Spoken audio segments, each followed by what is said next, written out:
The radical, fundamental principles of freedom, rational self-interest, and individual rights. This is the Yaron Brook Show. All right, everybody, welcome to Yaron Brook Show on this Friday, July 26th. I hope everybody has had a fantastic week and you're looking forward to a new week. There's a lot to talk about today. We will start with a bunch of news items. We will begin then, and then I want to show you a video of a talk that Jordan Peterson gave on the issue of sacrifice, and sacrifice being the basis of Western civilization. And I want to try to unpack what he says there. I think this is a really interesting issue. It's an issue of what does sacrifice actually mean? What does the concept refer to? What are the things in reality that sacrifice is related to? And I think this is a massive confusion in our culture that I think, unfortunately, Jordan Peterson doesn't help with that confusion. He makes it worse. But it is a major problem that we as objectivists need to overcome in trying to explain egoism and self-interest and a rational approach to morality. It's a big issue that we need to overcome in terms of explaining it to the people, to get our ideas across. So we will spend some time doing that. I think it's crucial and important. I don't know where the chat is today. It seems like people are sleeping or I don't know. Chat is just not there. I guess Robin and Stephen are there, but nobody else seems to be there. All right, and Philosophy Rook. There we go. They're showing up. They're showing up slowly. All right, let's start with the news. Big item on the news today, I think, is the Olympics. The Olympics are starting today. The opening ceremony is in Paris now, soon, a few minutes. I don't know. I don't know that I have the streaming channel to watch it on, unfortunately. But it sounds like it's going to be unbelievably spectacular. The whole opening ceremony is going to be on the Seine River. They're going to be floating stuff and boats, and the athletes are going to arrive on boats. And I wish I could watch it. I'm not sure I have I'm not sure I have the. Yeah, mine's on top messages instead of all messages. I'm just sorry, guys. I'm just trying to set the chat parameters right. I wonder how long this has been going on. Live messages. There we go. Live chat. We'll see if that makes a difference. So it's going to be spectacular. It looks like it's going to be spectacular. I don't have the streaming thing to watch it. I don't think. I'm going to check after the show. Maybe I can watch it after the fact or something. Maybe I can have access to it then. Frank says athletes are marching now in boats. So I'm competing with the Olympics. There you go. That explains why the chat is so slow. Everybody's watching the Olympics and not listening to Yaron Brook Show. Can't blame them. I'd want to watch it. It sounds like it's going to be spectacular. But the big issue, I think, in this Olympics, and it already started today, is the fear of terrorism, the fear of sabotage. This morning, or was it yesterday, that trains, I think 3 of the main train lines going into Paris were sabotaged. Fires were set to some of the electronics that manage the train networks and cause the trains to stop and to halt and to go back in some cases. People were stranded. I think the train companies rallied to get buses and put people on planes and somehow get them to Paris for the opening ceremonies. Some of these people were athletes, so it wasn't just spectators, but also athletes. So a big issue is sabotage. Already, at least one Russian was arrested under the suspicion that he was planning to sabotage the Olympics. Hard to tell who did the train attack. Was it Islamists? Iran? Was it Russians? Russia has been doing all kinds of sabotage stuff in all over Europe recently. I talked about that on one of the shows. Was it the Russians? Was it something else? So hard to tell, but it could also be the left in France that are not happy with Macron and the way he's setting up his government. It could be the right, the right in France that are not happy with how the elections turned out and feel like the elections were manipulated in the left's favor. So France has a lot of enemies. France is in disarray. It could be the yellow shirts or the farmers or it could be so many different people. So right now, the opening ceremonies are going on. There are 45,000 police and another 10,000 members of French special forces or military forces protecting the opening event at the Olympics. The 350,000 people watching this live on the in Paris itself. There are, because everything's on the water, there are fast patrol boats. I've seen pictures of, armed, fully ready for combat. Special forces operators on speedboats going up and down the river, making sure they're also scanning for submersibles, submarines, I guess. There's this, this is somewhat not relevant, but funny anyway. There is a movie out in France. Did I see it on Netflix? I think somewhere. There was a preview of this movie. Is a movie that's been running in France, maybe in the U.S. for a while now. It's about a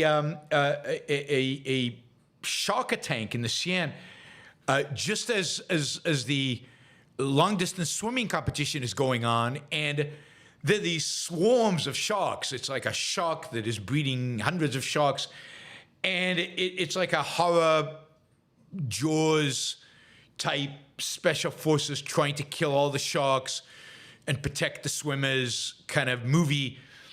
And yeah, I guess the French are ready for that. They've got special forces patrolling the river and also scanning under the surface to see if there are any autonomous submarines coming to create havoc during the opening ceremony.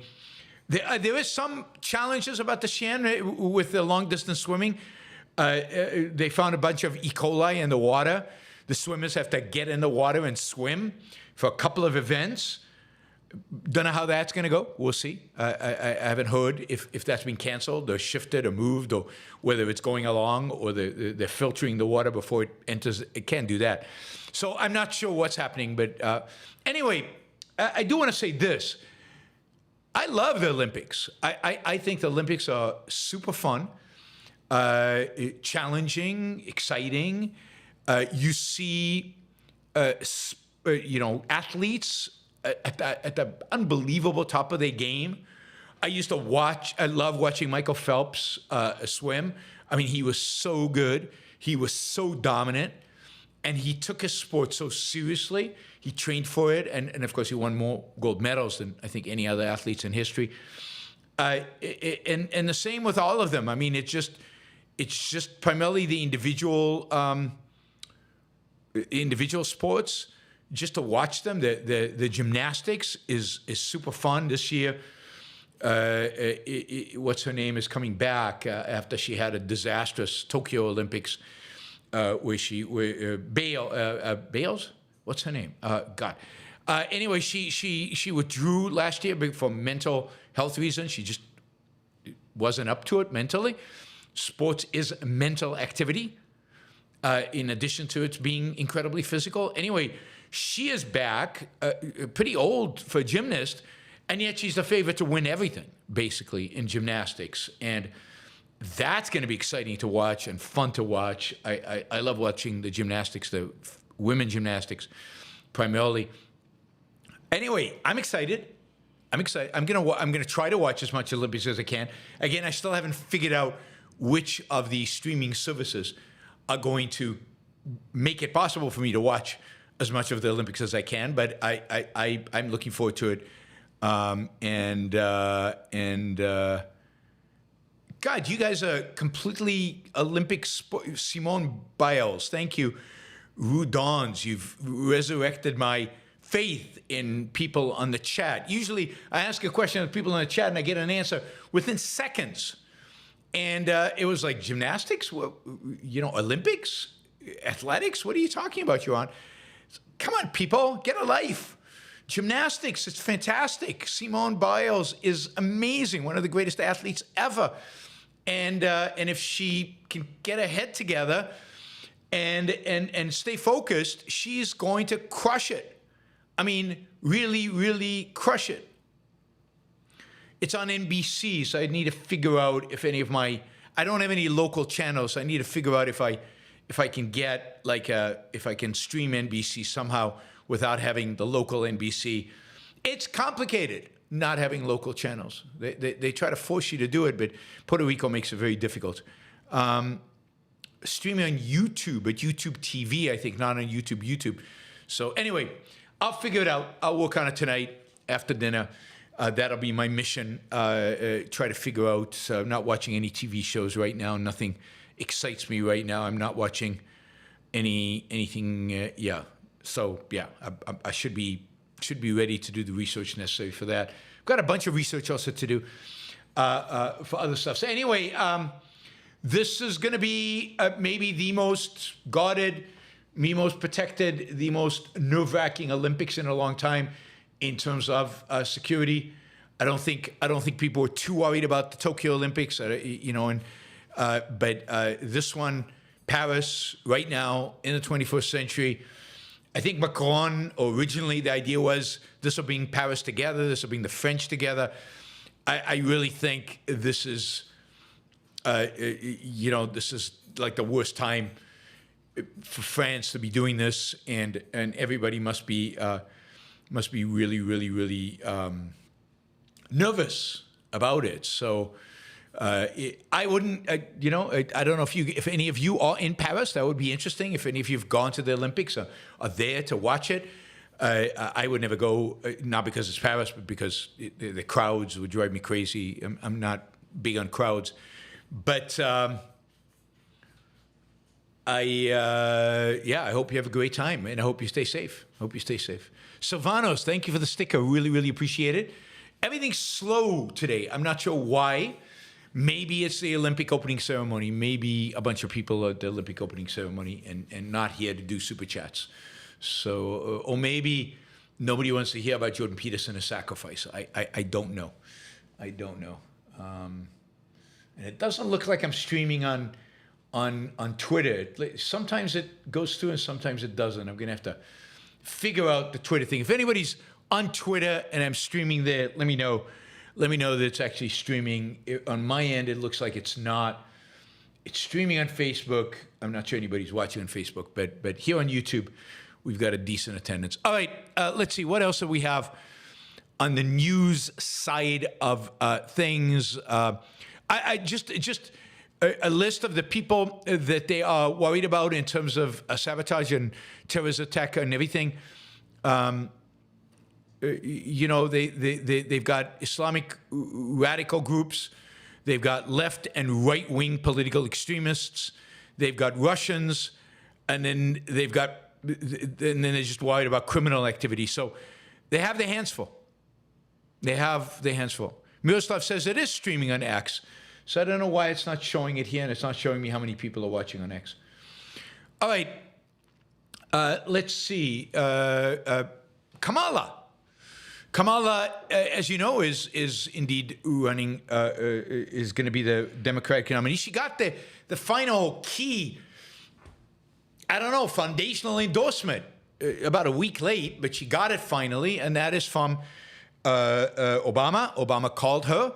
Both he and Michelle, his wife, they both endorsed Kamala. It was all filmed on high quality video. You can watch it. She's getting a surprise phone call. Yeah, it's a surprise. And she's all emotional and all excited. And the Obamas have called, and now she has their endorsement. I mean, it was staged for the cameras, of course. And her excitement was really disappointment that they hadn't called a few days earlier, that they waited the last minute, that they are the last people to call. But, you know, Kamala got the Obama endorsement. She is now ready to go. Nothing stopping her from, from not just from the endorsement. I think she had it already, but of the Democratic Party. But now she has to actually win the election. She's doing pretty well in polls. She's doing better than Biden was doing in polls. She's basically within the margin of error of Trump in the national polls and in several of the battleground states. So she's again doing significantly better than Biden was doing. She's got a bounce because of all the excitement around it. And but the real challenge Kamala has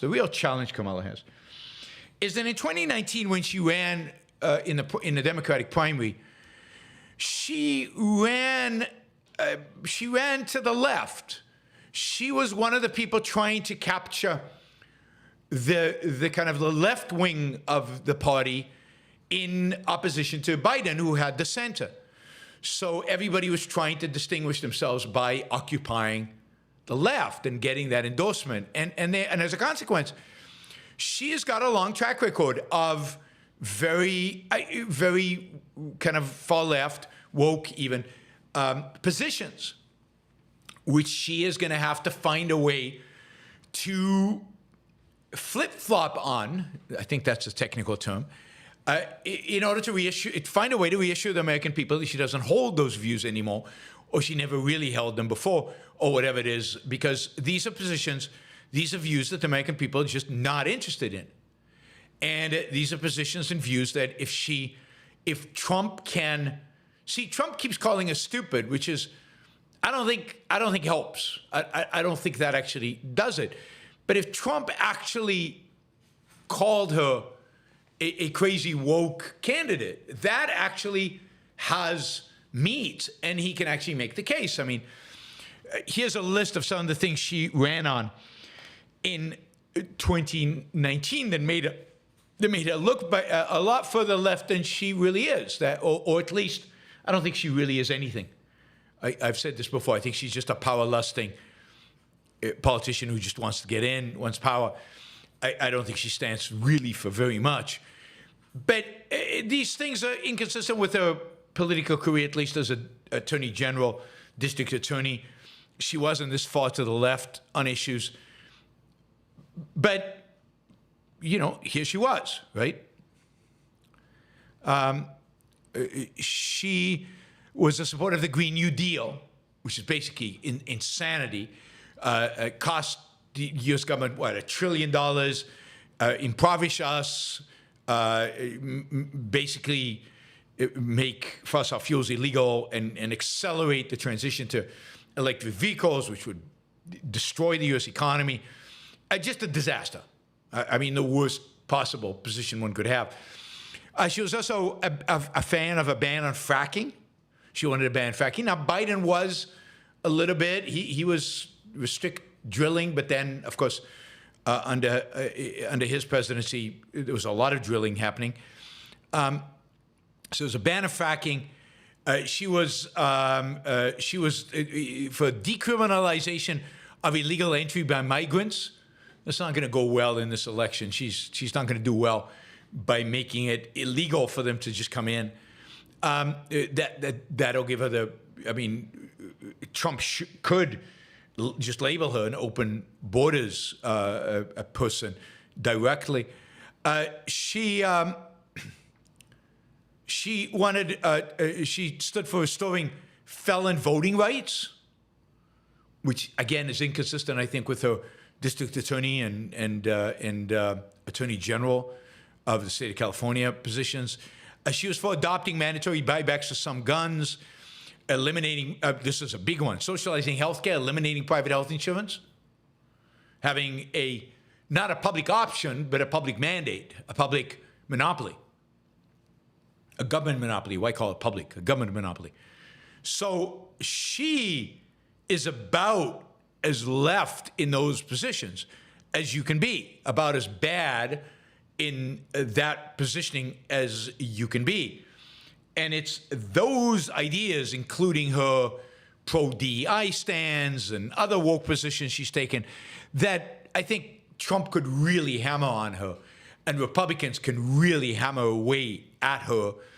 And if they do, if they can associate her with the kind of crazy left-wing positions that I think most Americans reject, then I don't think Trump is stoppable. I don't think she can win. Somehow she needs to pivot away from this and pivot towards a centrist position and explain those all away somehow as you know, that was politics back then, but I've learned, I've been vice president, I know what it takes to govern, and now I see that those ideas were bad ideas, something like that. Is she smart enough? Are the people around her smart enough? Does she have the kind of advisors and consultants that could make that possible?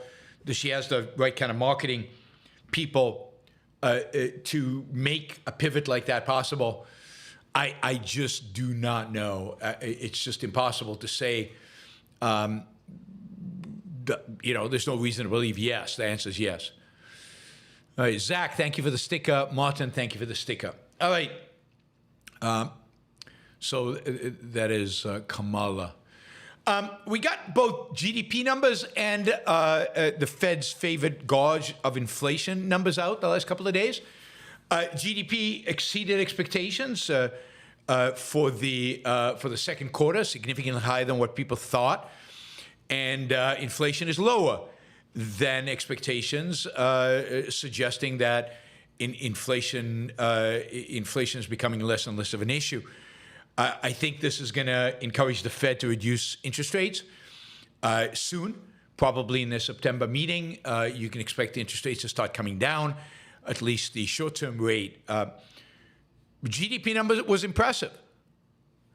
GDP number was impressive, 2.8% for an economy with relatively high interest rates. You know, that was quite impressive. For those of you who are saying, no, inflation is much higher than it really is, they're not measuring it right, there was a study, I'll do a show on this next week, I think. There was a study, there was a recent paper out, Brian Kaplan linked to it, that I thought was actually good and affirmed something I've been saying for a long time. That no, the CPI number that you usually see, the consumer price inflation that you usually see, actually overstates rising prices. It's not understating, it's actually overstating. So inflation's probably lower than what we think it is because they can't take into account or can't properly take into account things like what do you call it? Quality improvements. And they can't take into account a true basket of goods that we actually buy. Anyway, that's for another show, but inflation is down, GDP is up. I think the economy is doing better than most people think, certainly than Peter Schiff thinks.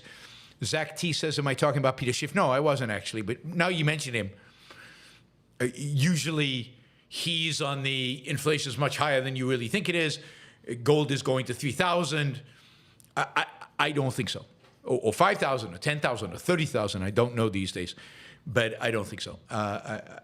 You know, unless something happens, it does look like the economy is going to trudge along, that inflation is going to be kept higher than it should be, but price inflation again, but lower than what I think many people expected. It could still come back depending on who wins the election, depending on fiscal and monetary policy once we get to the other side of the election. But at least for now, I think we're in fairly not great shape, but reasonable shape. The one overhanging thing that is just unbelievably destructive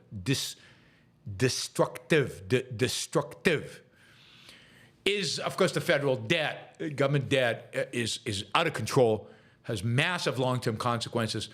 As I've said before, I think the main destructive consequence is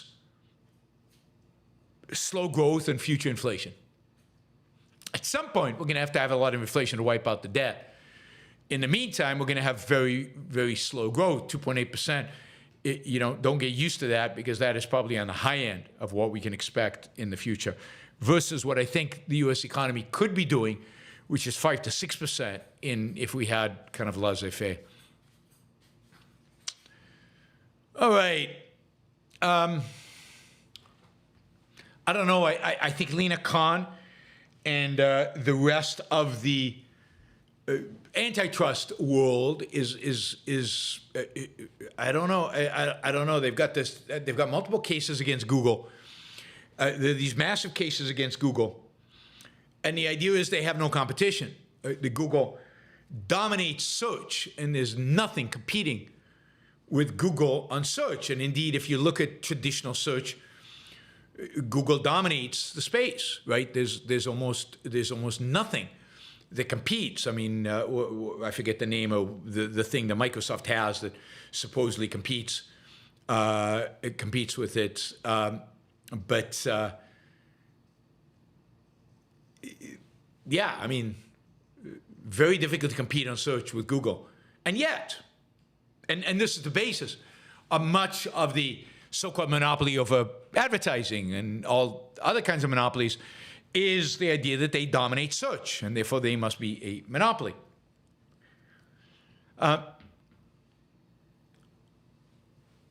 There's a new competitor to Google. Bing, thank you. Bing is the competitor that Microsoft has. There is a new competitor to Google, a competitor that we should have seen coming. I can't remember if I talked about this or not, but I certainly saw coming. It's kind of the obvious competitor. And but there are going to be many competitors to Google, but the first one was announced yesterday, I think, and that is OpenAI. OpenAI, the maker of ChatGPT, has announced a search engine. It's an experimental product called SearchGPT. It will initially be only available to a small group of users. It's open, but they're opening up a 10,000-person waiting list to test the service on Thursday, so you can be one of the people who gets to test it, which would be really cool. The product is distinct from ChatGPT because it doesn't just generate a single answer, but it generates a reel of links, similar to a search engine, that allow the user to click through to external websites and investigate for himself. Now, this is an obvious application of ChatGPT. It should be easy to do. We're going to, I think this is serious competition to Google. This is only the first product. I'm sure Microsoft will find a way. Microsoft, too, is a huge investor in OpenAI and is working on their own AI products, is going to find a way to integrate it into Bing.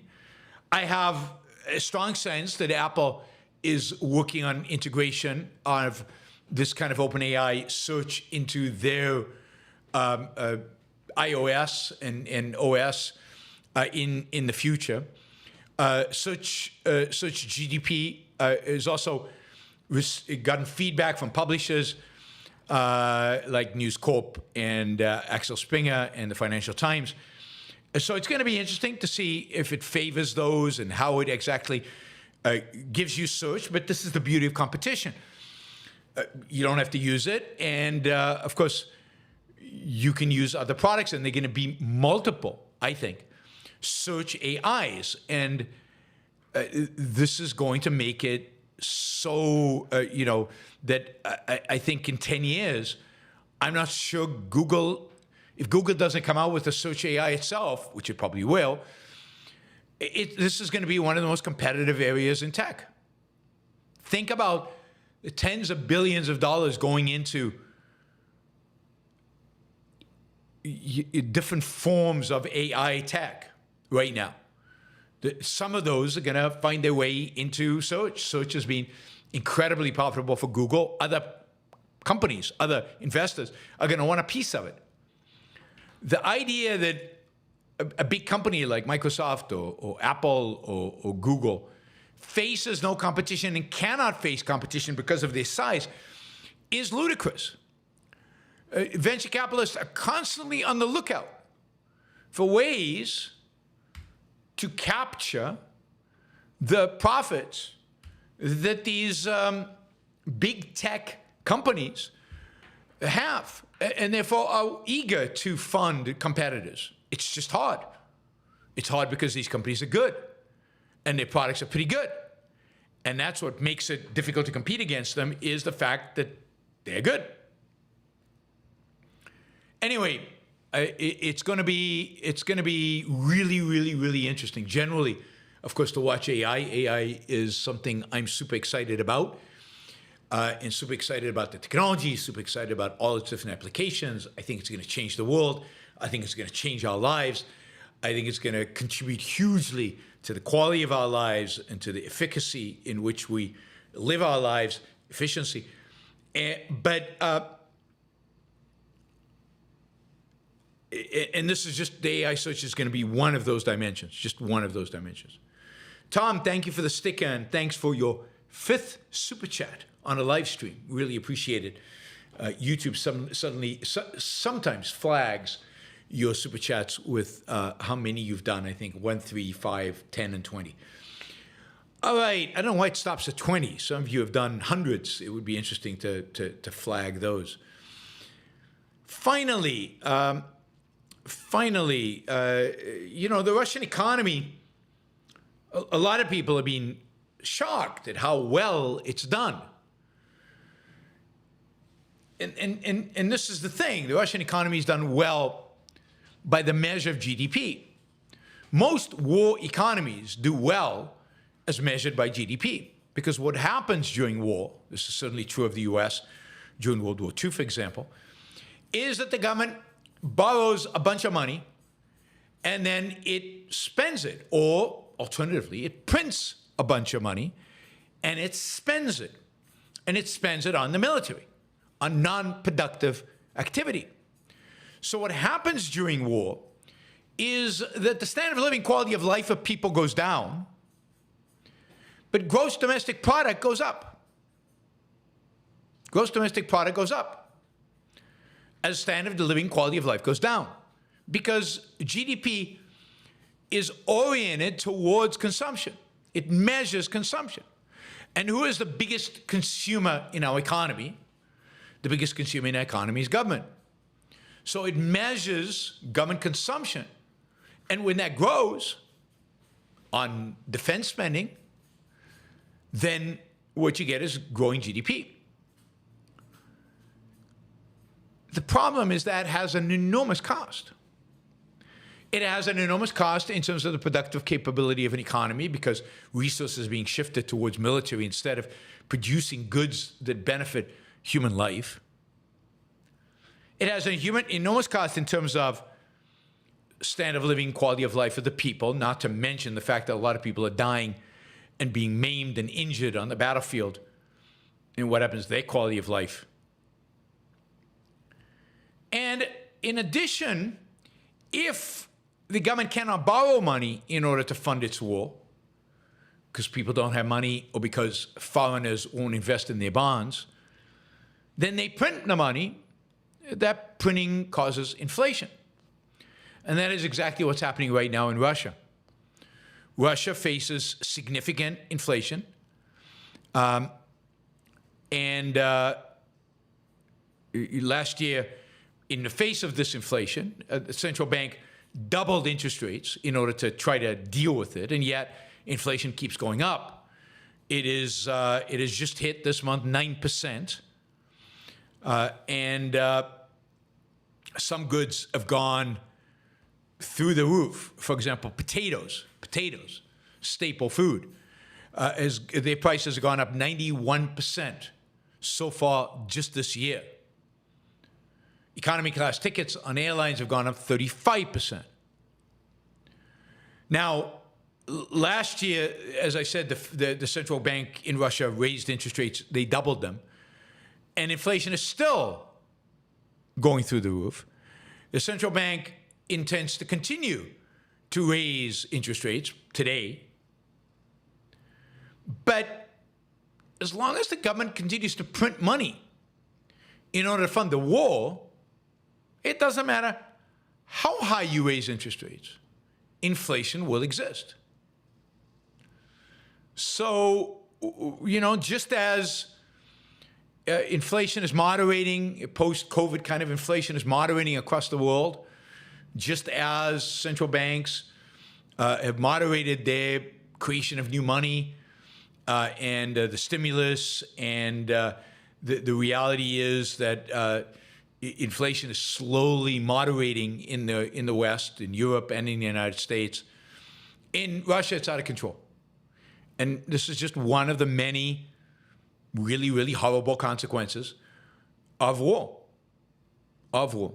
So, don't believe those people, those, again, Russia promoters, those people who just mouth off Russian propaganda when they start telling you how wonderful the Russian economy is, and this war is good for the Russians, and sanctions don't work. Sanctions maybe don't work, but the reality is that the Russian people, maybe not the oligarchs, but even the oligarchs, but certainly the Russian people, are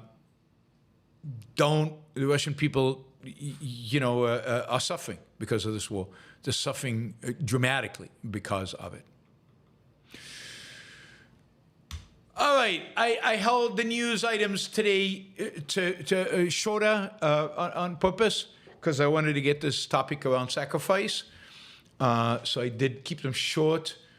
Let me see if any of these questions are directly related to news. No, none of them are. So we'll jump into the sacrifice topic. I just want to remind you of a couple of things. One is that We the Living, my favorite, and I think by far the best, of the adaptations of Ayn Rand's novels to movies, there is a new version of that, production of that is pristine quality, both of image and a sound, or as good of a quality as you can get from an old print that was that everybody tried to destroy. But it truly is beautiful. I've seen a previous version of it, truly beautiful. I've been told I'm pronouncing the actress's name wrong. It's Alida, not Anita. So if I said Anita, I apologize. It's Alida Valli. And I know the lead actor is more famous than Alida Valli, but she's prettier. So she gets top billing, in my view. Anyway, she plays Kira. There's a screening of this in Chicago on August 3rd. If you haven't seen it, I would fly to Chicago to go see it. If you're in Chicago, there's no reason not to go see it. Doors open at 5:30. There's a pre-movie talk. There's a post-movie reception and Q&A. There's refreshments. It's going to be a lot of fun, and you're going to be surrounded by people who love Ayn Rand's literature. So that'll be a lot of fun just in and of itself. So you should go. If you want to sign up, you can do so at wethelivingmovie.com. Wethelivingmovie.com. Wethelivingmovie, one word.com. And go for it. Go for it. It's truly is spectacular and worth doing. So just want to remind you of that before we go on. All right. We're going to review a video that went up about a couple of weeks ago, 10 days ago, of Jordan Peterson speaking at an ARC event. ARC is his, I forget what it stands for. It's his renewed Renaissance something, ARC. It's not Ayn Rand conference. It's a responsibility, something responsibility. And it's, I attended one of their conferences in London earlier this year, last year in the fall, I think it was, in the fall. And Alliance for Responsible something. Responsible Citizenship. Alliance for Responsible Citizenship, ARC, Alliance for Responsible Citizenship. I like how that means nothing. But anyway, that is the title of this organization. It was founded by Jordan Peterson. This is a talk that he gives, that he's giving at one of their events. God, what am I missing here? What did I just do? I did something wrong. This is a talk he gives at one of his events. Let me just close this and move this over. Sorry, I'm just dealing with the logistics of some of this stuff. Okay, there we go.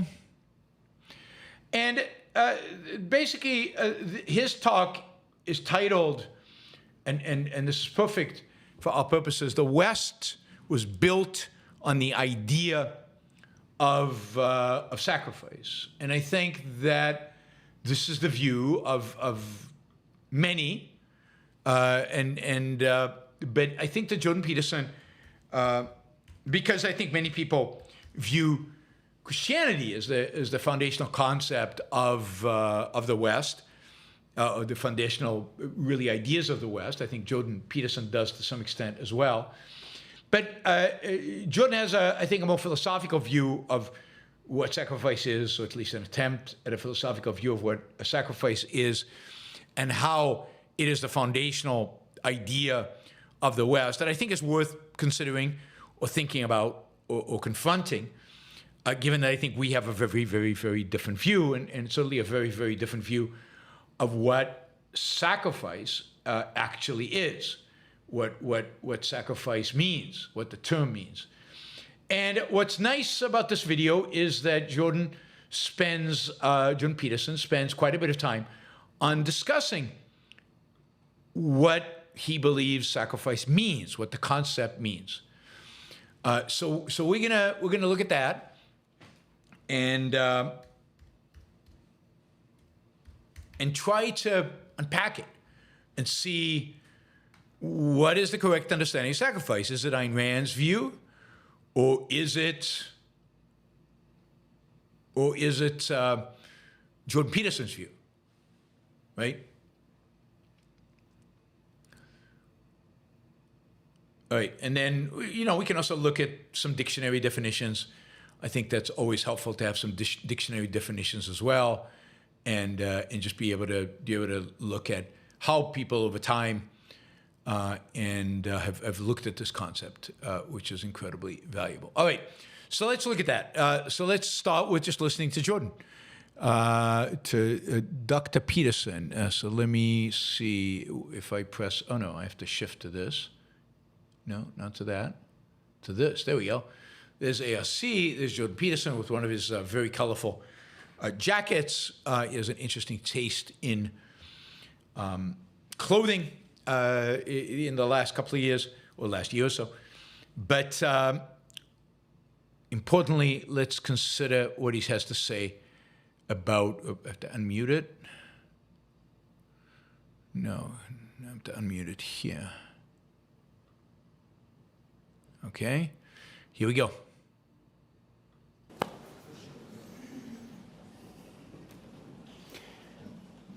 About a year ago, I was in Jerusalem with a friend of mine and a member of the ARC Advisory Board, Jonathan Pajot. And we walked the Stations of the Cross and then ended up in the Church of the Holy Sepulchre. Now,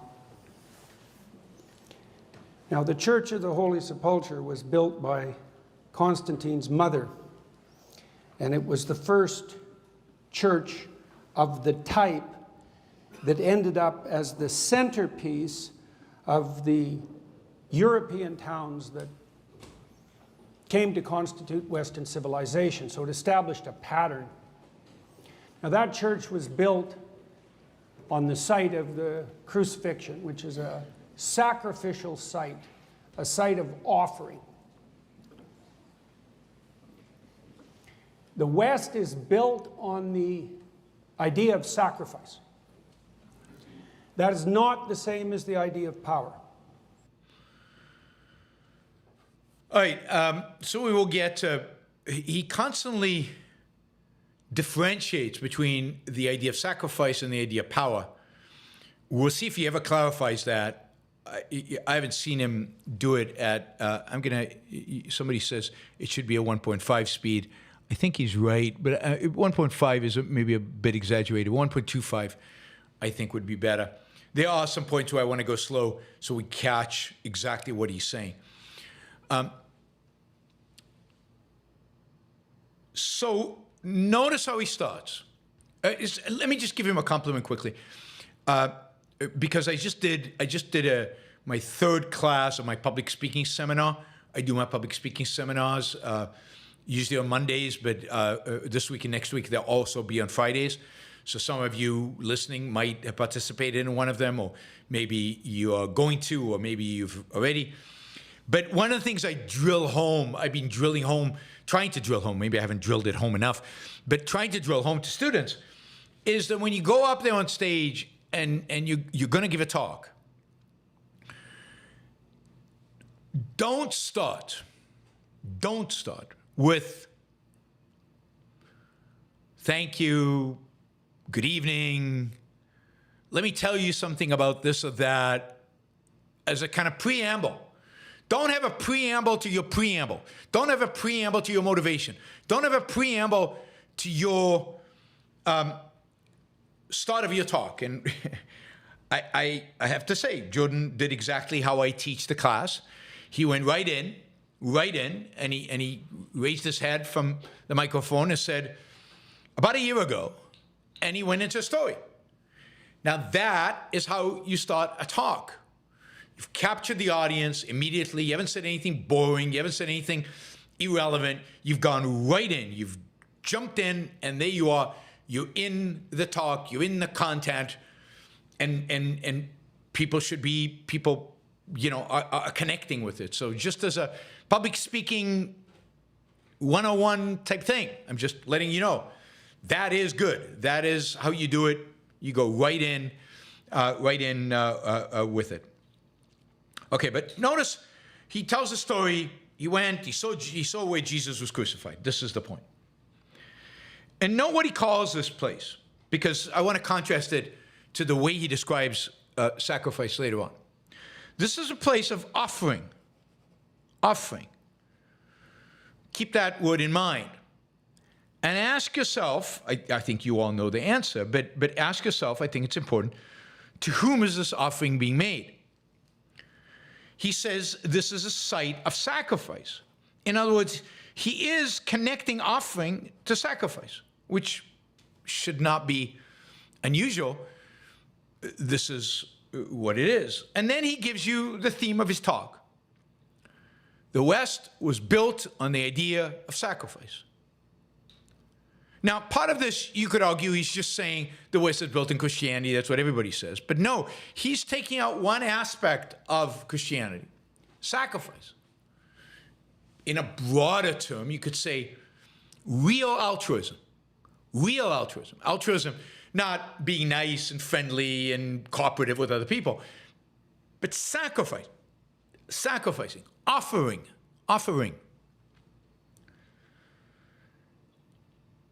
As the key feature of Christianity, and which is true, and as the basis on which the West was built. Now, I would argue it's the basis on which the West decays, and the basis of which we are still struggling with it in order to try to keep the West alive. I think it's a very anti-Western idea, but we'll dig into that and chew that idea. But I want now, we're going to keep going, and I'm going to play maybe longer chunks this time than usual, because I want to really get into some of the meat of what he has to say about what sacrifice is, because I think he is conveying here a view of sacrifice that's very common in our culture. It's a view that is a package deal. I'll describe what a package deal is in a little while. Some of you know what it is. It's a package deal. And it makes it difficult for us as objectivists to talk to non-objectivists about sacrifice and about morality, because we're not talking about the same thing when we say sacrifice. We are to some extent, but not completely. They have a package deal, which we'll get to.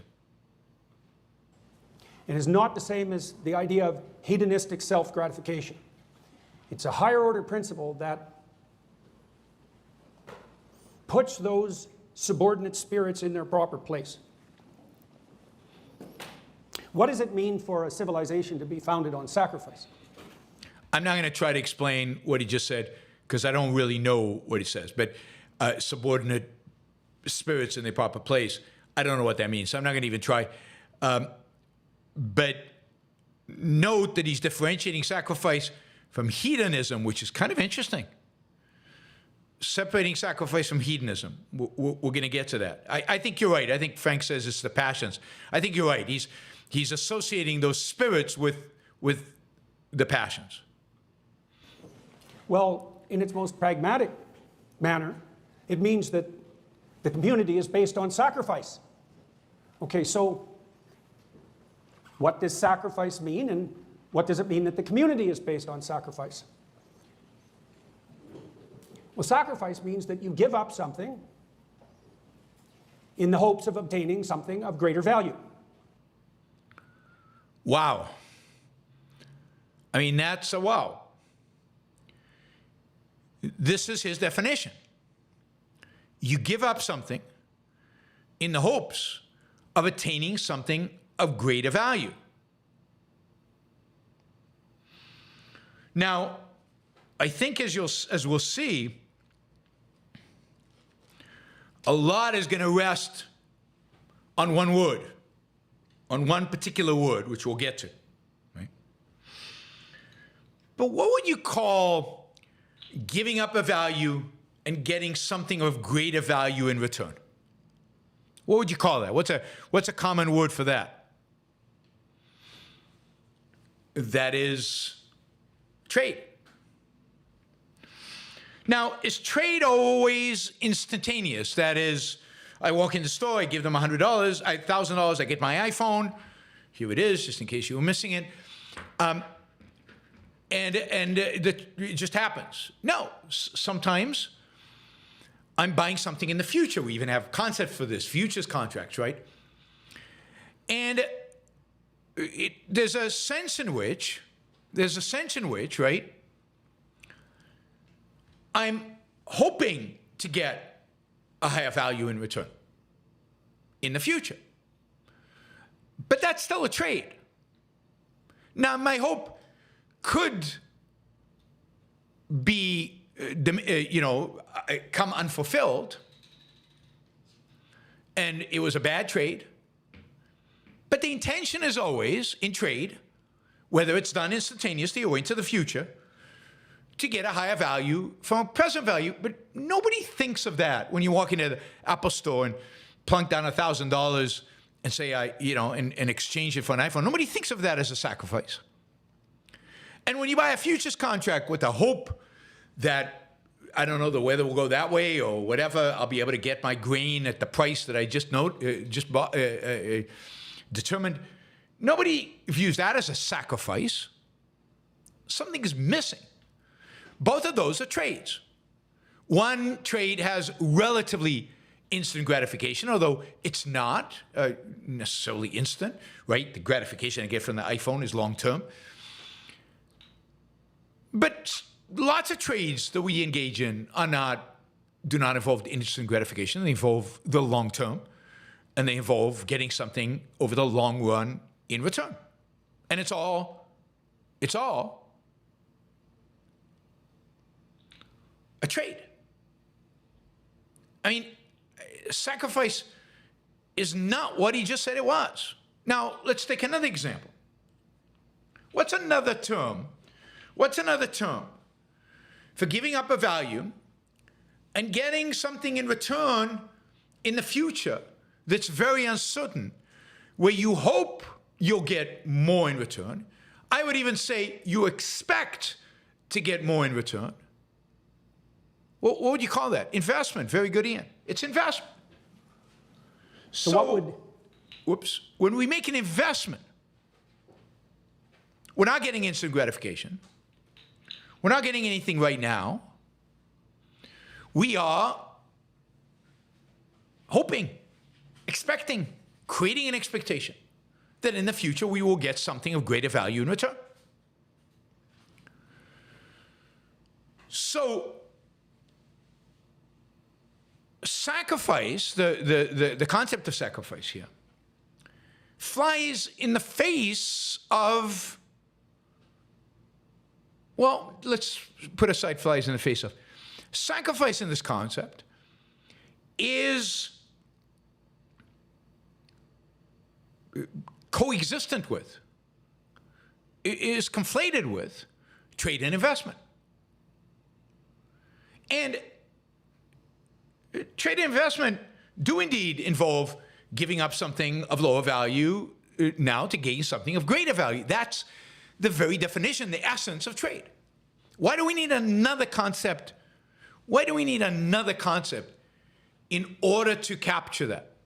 What is it about sacrifice that he is trying to get at that differentiates it from trade and investment? And I think the concept that he is really relying heavily on here is hope. And the uncertainty about it. But again, that could be still an investment.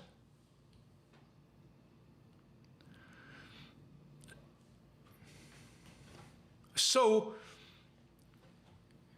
and then think about how he started the talk.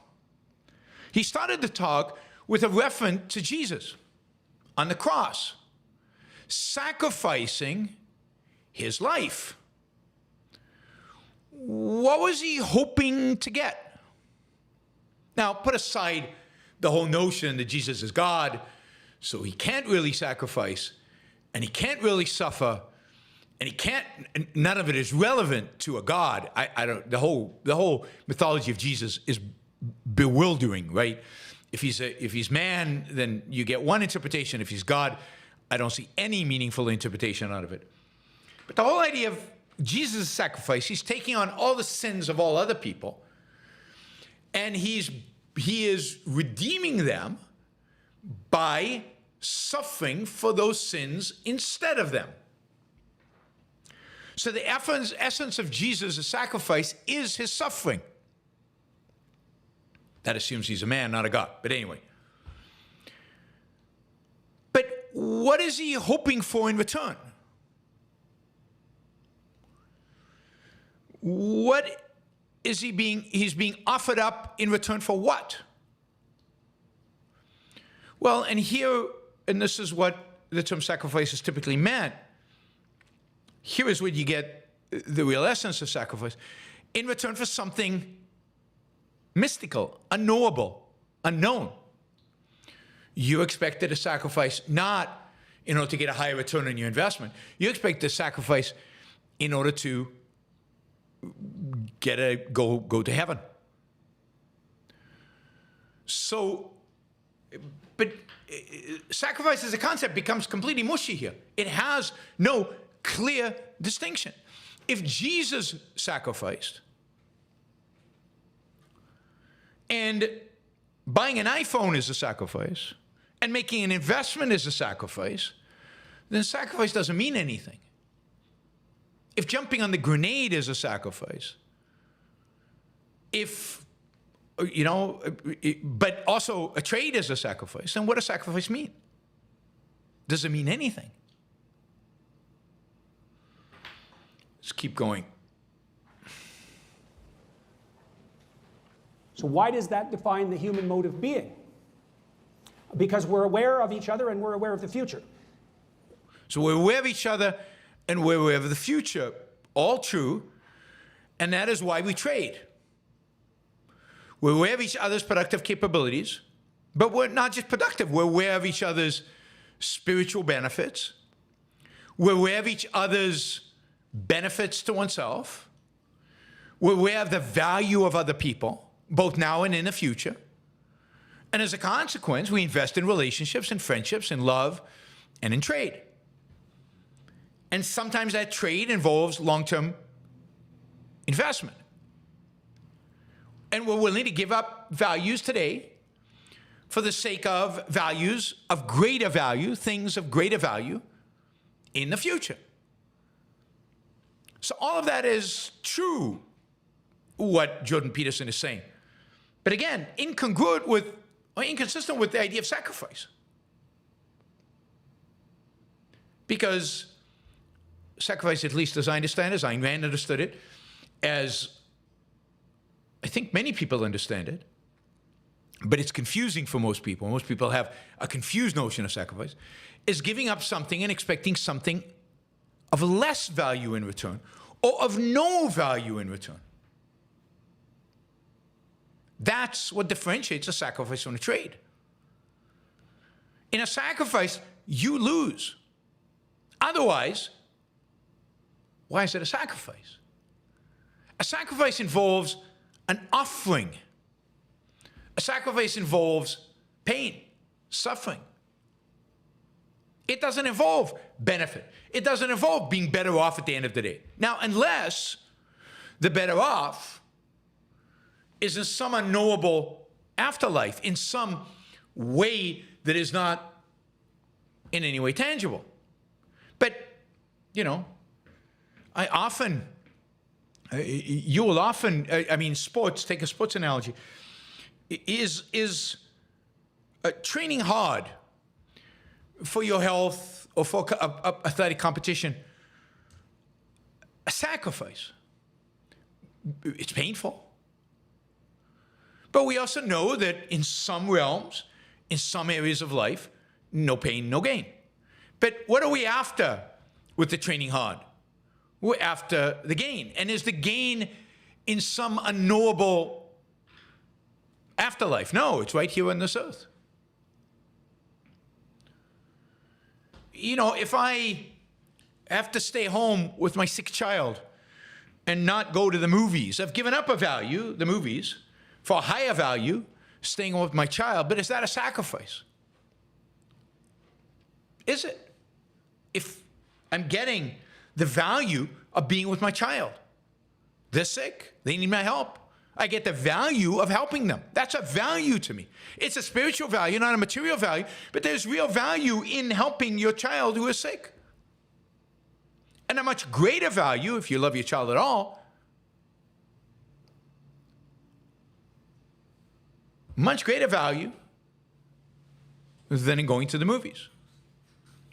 And what Jordan Peterson has done is he's turned the definition of sacrifice upside down in order to include trade and investment and delayed gratification, any form of delayed gratification, and thus made the concept meaningless. Because it also includes Jesus on the cross. And it also includes doing things that are, you know, in the hope of going and having an afterlife and being part of an afterlife. Things where there is no rational expectations of reward. That's why hope is much more significant in his definition than expectation. But hope is not the right term either.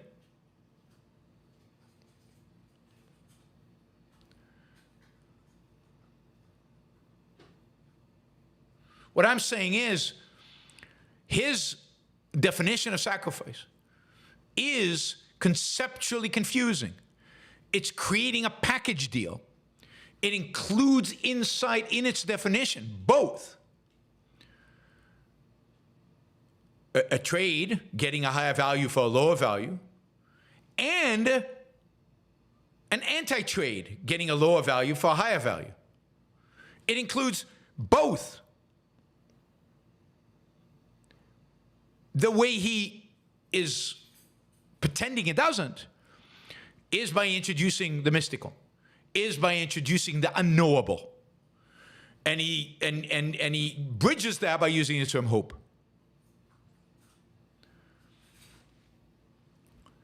And, you know, what I'm saying is this creates real cognitive confusion. You need a clear definition of a term that relates to giving up lower values for higher values in this world, in our lifetime, within reality. And that is trade, investment, self-interest. And you need a term for giving up a lower value today. Expectation of an afterlife, or expectation of some miracle, or something mystical, something non-rational. And that is sacrifice. Now, then you can expand that concept of sacrifice to giving up a value and getting nothing in return, because that's what the mystical is. It's nothing. So you're getting nothing in return.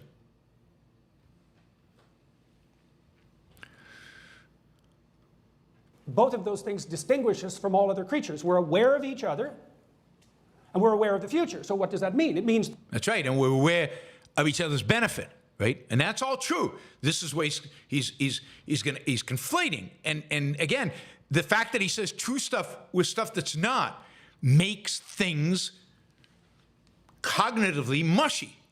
It makes things cognitively hard to track, and then it makes it very difficult to then debate, because the terms are being used so differently. That it can't be all about me, because there's all of you. And that... Well, but what does it mean to be all about me? It can be all about me. But when I think about all about me, I suddenly realize, whoa, there's all of you. And you are a massive benefit, a massive value to me. So I can include you in the all about me, because you are all of value to me. You produce, you engage in spiritually fulfilling relationships. So the all about me is trying to say, literally, I only think about me. I put blinders on. I don't look out there to see that there are other people I can trade with. But that's not a serious view of what me means. My ability to look at myself and say, I'm all about me, as an egoist should, includes my ability to look out into the world and see the potential values that other people represent for me, their importance to me, for me, to me. It's all about me. So all about me does not exclude trade, does not include the spiritual benefits from love and friendship. That means that I have to constitute myself such that I take you and all of the rest of you into account, for better or worse, perhaps even despite myself. Well, but why for worse? I have to take all of you into account, but why is that for worse? And why should I do it if it's for worse? If I look at all of you and I say taking you into account will make me worse off, then I wouldn't do it. Why wouldn't I just walk away? Or find other people where taking you into account actually makes me better off? So again, I mean, there's a lot here that he says that actually needs to be broken up. It needs to be analyzed in order to figure out what's really going on. I have to live in a manner that won't put me at odds with you, at minimum, and that would optimally invite you to cooperate and compete with me in a manner that was mutually beneficial. That's all correct. And we have a great concept in order to bridge all that. That where I do not, cause you harm and you do not cause me harm, that we all find a way to live together in a productive way for both of us. Well, what is that concept called? It's called individual rights. That's what happens when an individual meets a society. Is you need the concept of rights in order to mitigate potential conflict. In order to mitigate, define clearly what's what.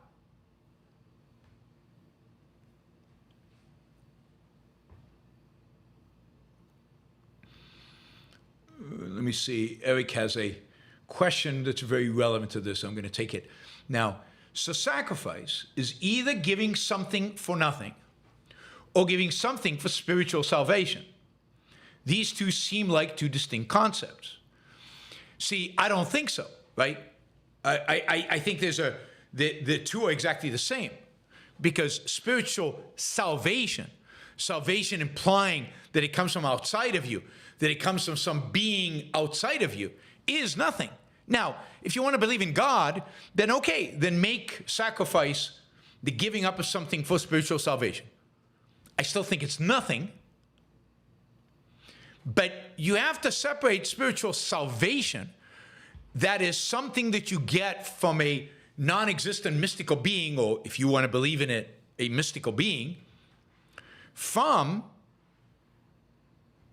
giving up something. So that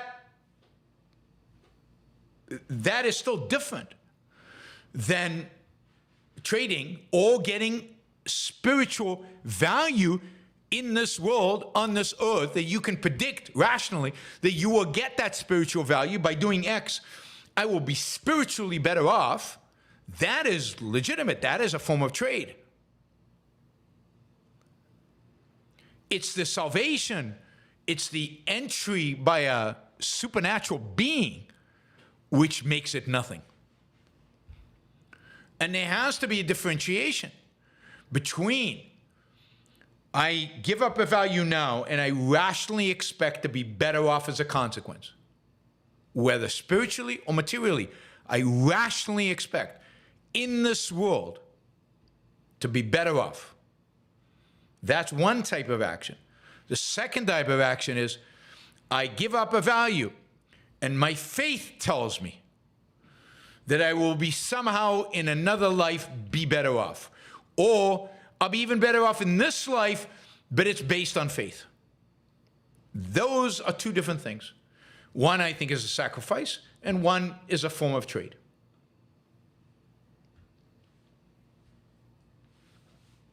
Right? So, now, again, because it's mystical, I am attributing spirituality to it. I think, by the way, I think Jordan Peterson needs to be taken seriously, because Jordan Peterson is massively influential.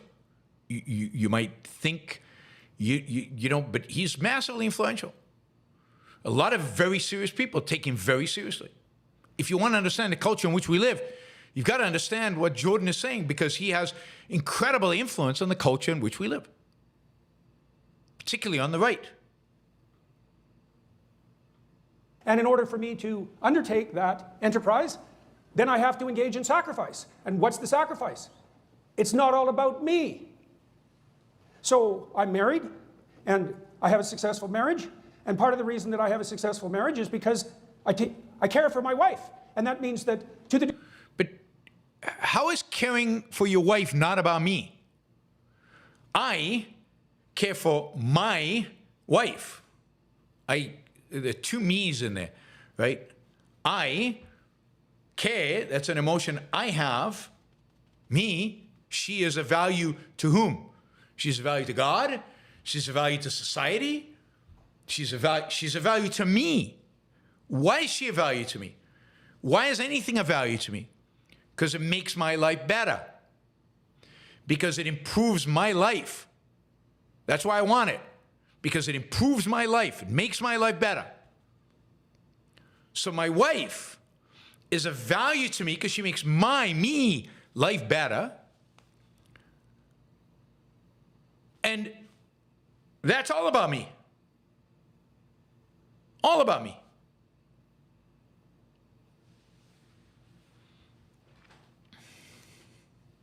degree that I care for her, I put her interests or our mutual interests ahead of my immediate interests. Yeah, no, he knows he's on slippery ground here. He knows he's on slippery ground. So our mutual interests, I put them ahead of my instant gratification. Instant gratification. So, yes, instant gratification is not always good. Yes, I think that is non-controversial. It's really non-controversial. That instant gratification, that gratifying your every whim and emotion is not right. It's not moral. It's not good. Nobody argues for instant gratification. I mean, maybe some people on the left, some hippies do. But no serious philosopher, no serious position, and certainly not our position, an egoistic position, argues for instant gratification. Ayn Rand, in her novels that he has read, does not argue for instant gratification. So, yes, you have a wife, you put your interest in caring for her, your love for her, above instant gratification. Okay? That is all true. But how is that a sacrifice? What am I sacrificing here? What is the offering that I'm making? I'm making an offering of instant gratification. I'm giving up on instant gratification. I'm giving up on something harmful to me. I'm giving up on something that is actually destructive to my own soul and my own life on this earth now, in this lifetime. So, how is this a sacrifice? It's not a sacrifice. It's just a recognition that human beings are a rational animal, therefore, and human beings live over a lifespan and are aware of time, and therefore human beings, in order to live the best life that they can, should plan over a lifetime and be willing to give up instant gratification for greater gratification in the future, which will be instant in and of itself, right? Greater gratification in the future.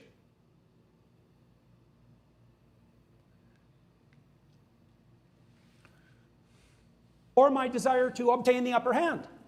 And that's a sacrificial gesture because I'm giving up what I want now in the narrowest possible sense and the possibility of domination for something that's deferred and mature and rich and harmonious and foundational. Yeah, better for me. I'm giving up something that's not very good for me, domination. But you see, for Jordan and for a lot of evolutionary psychologists, and for a lot of people, for Jordan in particular, right, he's got this idea of hierarchy and the lobsters and the whole thing. Domination is at the core. Domination is what we really want, somehow really want. And we have to overcome the urge to dominate. You know, even if that were true, which I don't think it is, domination is not in my self-interest for the reasons he just said. We live over a lifetime. These are much more important values than domination. I'm willing to give up this lower value, this unimportant value, this irrelevant value to my own happiness and well-being for the sake of something greater in the future. That's an investment. That is a trade. That is living rationally for your own self-interest. There's no sacrifice here. And it might be painful in the moment to have to give up the instant gratification. Okay? But it's still about my values, my life, my long-term values, my well-being. And I am the judge of those long-term values are more important than the short-term instant gratification, the short-term pleasure that I might get from not taking care of my wife right now and going sleeping with a woman at the bar. It's not an accident that this is the same issue that Ben Shapiro has with egoism. Same problem. They can't understand. If you're an egoist, how can you give up on the instant gratification? Because we're rational. And we can look into the future. And we can assess what's truly in our self-interest, what's truly of value to us, and therefore abstain or defer gratification to later. This is what it means to be an adult. One of the differences between children and adults is our ability to be rational, which often manifests itself in our ability to defer gratification. To understand that by deferring, we get more. Sometimes, not always. Sometimes instant gratification is fine.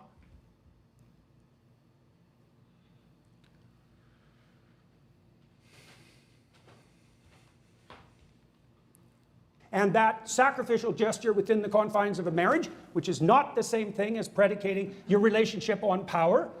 I'm not sure why he keeps going to power, but no, this is not a sacrifice. When I compromise with my wife, it's not a sacrifice. It's recognizing the value she has in my life, which is higher than, let's say, I don't know, what restaurant we're going to go to. Constitutes the groundwork for another form of sacrifice, which is the mutual sacrifice that my wife and I make in relationship to our children. But again, I don't think you make a sacrifice to your children. If you do, it's kind of sad. Because the reality is that you chose to have your children because you view them as a high value. I hope one of the reasons I support abortion is because I don't want people to have children unless they view them as a high value. So they don't have to sacrifice their children. But because they view them as a high value, they jointly are willing to work hard in order to promote this value that they have helped create. They're helping create.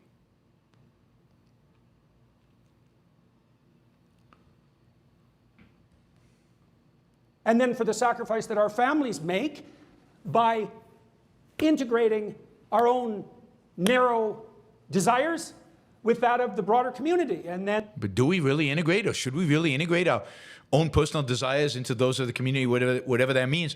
It does mean that we need to respect the rights of our fellow citizens, but that is not a sacrifice. If you understand the benefits of those rights to you, then you're not going to sacrifice. You're not going to give them up.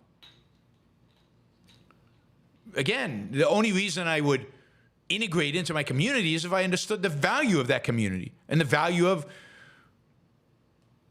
adhering to the rules of that community or whatever it happened to be. And the community, the town, the city, again, makes it's the not sacrifice sacrifice. to be part None of the this state, is. and the state to be part of a nation, and the nation to unify itself in relationship to the highest possible principle, right? One people under God. And there you have it. At the end of the day, for sacrifice to have meaning, there has to be a God. Because at the end of the day, it's all about somehow being under God and giving up your real values, your long-term values on this earth for the sake of a God, for the sake of a supernatural being. That's, at the end of the day, what sacrifice really means. And all this other stuff, which makes it seem rational, makes it seem good, is just confusing the concept, hiding its true meaning. It's a sacrificial structure from top to bottom. No, it's a structure filled with trade, filled with self-interest, top to bottom, and then religion enters, and what religion demands is an offering, is sacrifice. And what do you get in return? What do you get in return? Well, if you don't believe there is a God, then nothing. And if you believe in his return, then you get something in return that you hope is spiritual salvation. You hope is an afterlife. You hope is the Garden of Eden. Although, again, if you listen to Luther and Calvin and Augustine, you're predetermined. What you do in this earth doesn't determine whether you go to heaven or hell. It has no implication for that.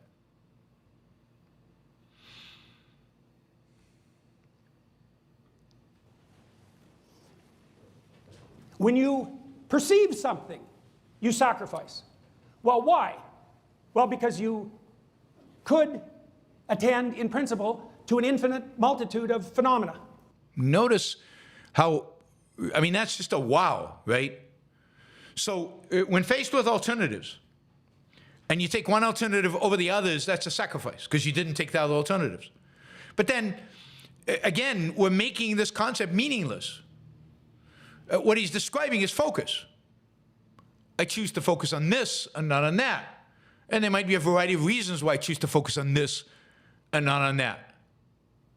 Partially because I can't focus on everything all at once. That's just the way our mind and our senses are built. But once you include that under sacrifice, you've lost the plot, because sacrifice now becomes a container for everything, for every choice that you make, for every time you're selective. Anytime you're selective, you're by definition sacrificing, and every aspect of selectivity is a sacrifice. And I'll put it this way. Every part of our life requires selectivity. Everything we do requires selectivity. I married this wife. I sacrificed because I could have married those women. I mean, it just makes the concept meaningless. And contain everything. And yeah, if it contains everything, it's the basis of Western civilization. But at the end of the day, what it really means, and what he knows it really means, and the reason it's the basis of Western civilization, for him, not for me, is that it's the offering to God.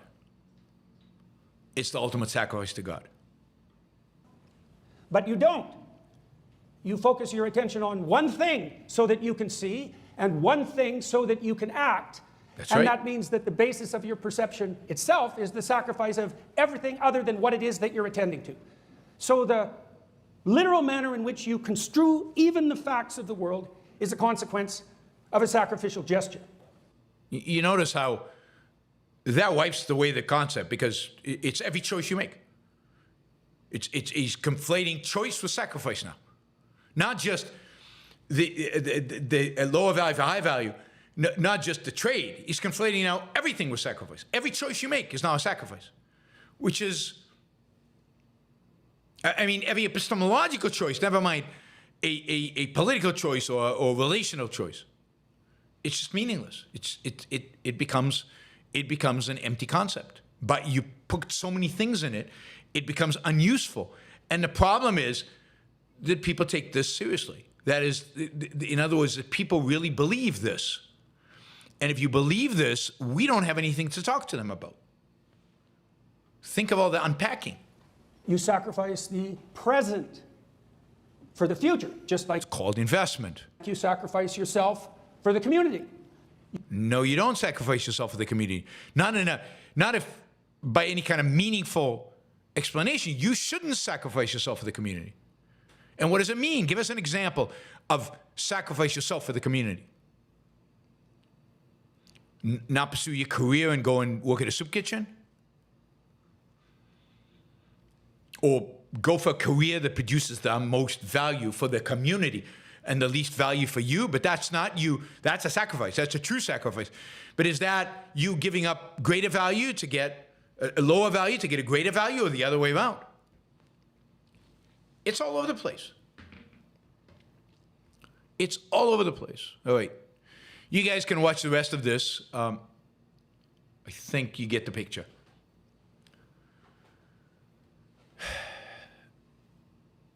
Sacrifice is a crucially important term in morality. It's about the giving up of a value with the expectation of getting something less or nothing in return. Or, as somebody mentioned, they're getting something back, but in an unknowable future, which, for all rational intents and purposes, is not getting anything back. It cannot be everything. Jesus sacrifices because he suffers when he committed no sin. He sacrifices because other people committed sin, so he gains no value, none, zero. What value does Jesus get? What higher value does he get? Particularly given that he's a God already. There is no higher value. He is the ultimate value. So he sacrifices because he gives up life. He suffers pain and gains nothing. Indeed, I like Thought Criminal says, obliteration of justice. That's what he succeeds at doing. He obliterates the concept of justice. Because the sinful should suffer their sins, not the innocent. And now he's a model. He's a model for the world, a model for heroism. Jordan Peterson elsewhere calls him a superhero. He is a model for all of us to emulate. We should take on the sin of other people and suffer for them. Really?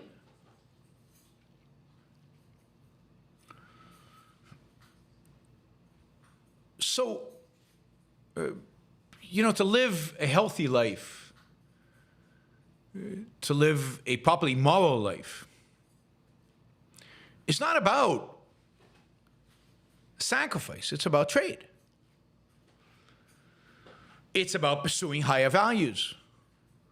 It's about ambition, the ambition of achieving higher values. It's about going for it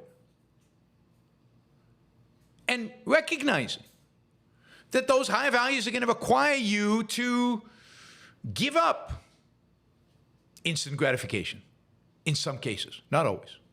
To give up some lower values in order to get the higher values. Certainly time, effort, energy, and sometimes even pain. Sometimes it's hard. Sometimes it's even painful. But the reason to do it is because you're gaining something so much bigger than the pain, the effort, the time that you put into it. That you're moving towards improvement. You're moving towards bettering yourself, bettering your life.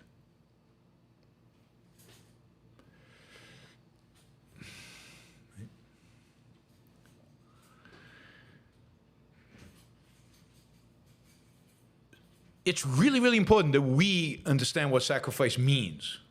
Now, what we mean by sacrifice is self-sacrifice, sacrificing yourself, your identity, your values, who you are, what you are, for the unknown, unknowable, but ultimately the zero, the nothing.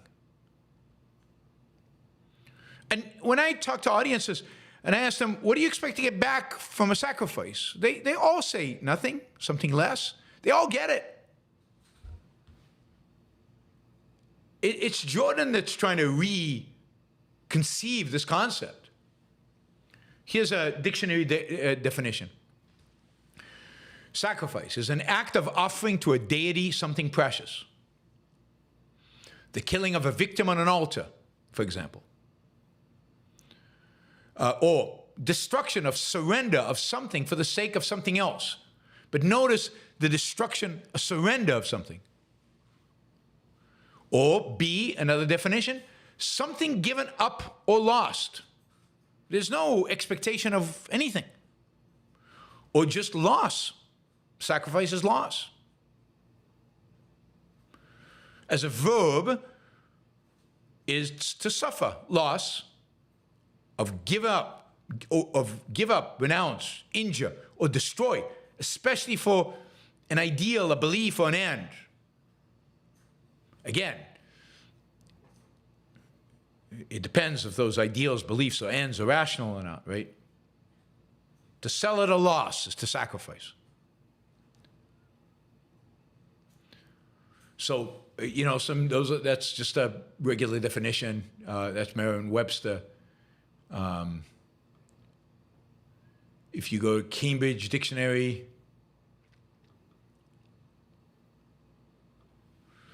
to give up something that is valuable to you in order to help another person. Which person? A person more valuable than the thing you're giving up or less valuable to you? Again, this is an equivocation. Doesn't help you. Jordan's definition of sacrifice, Jordan's attempt to explain sacrifice, doesn't help you get clarity on how you should live, on how you should behave, on what you should do. It doesn't actually give you moral guidance. And the reality is, it is not the basis of Western civilization.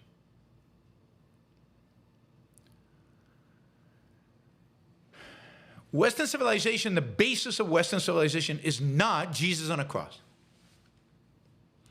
Jesus on a cross is the antithesis of Western civilization. The basis of Western civilization is Athens at its peak. The basis of Western civilization is trade, investment. But at the base of trade and investment is reason. And if Western civilization rests on one foundational concept, it is reason. Reason, reason, reason. Why trade? Because I understand what my values are, what the other person's values are, that we can exchange, that I can benefit and they can benefit.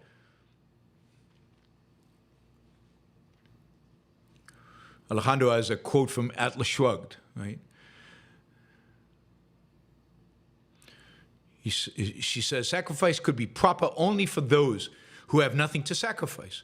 No values, no standards, no judgment. Those whose desires are irrational whims, blindly conceived and lightly surrendered. Yeah, I mean, what a writer she was. That's beautiful. Western civilization is reason and individualism later on. That's in many respects a creation, a discovery of the Renaissance and the Enlightenment. Individuals have worth.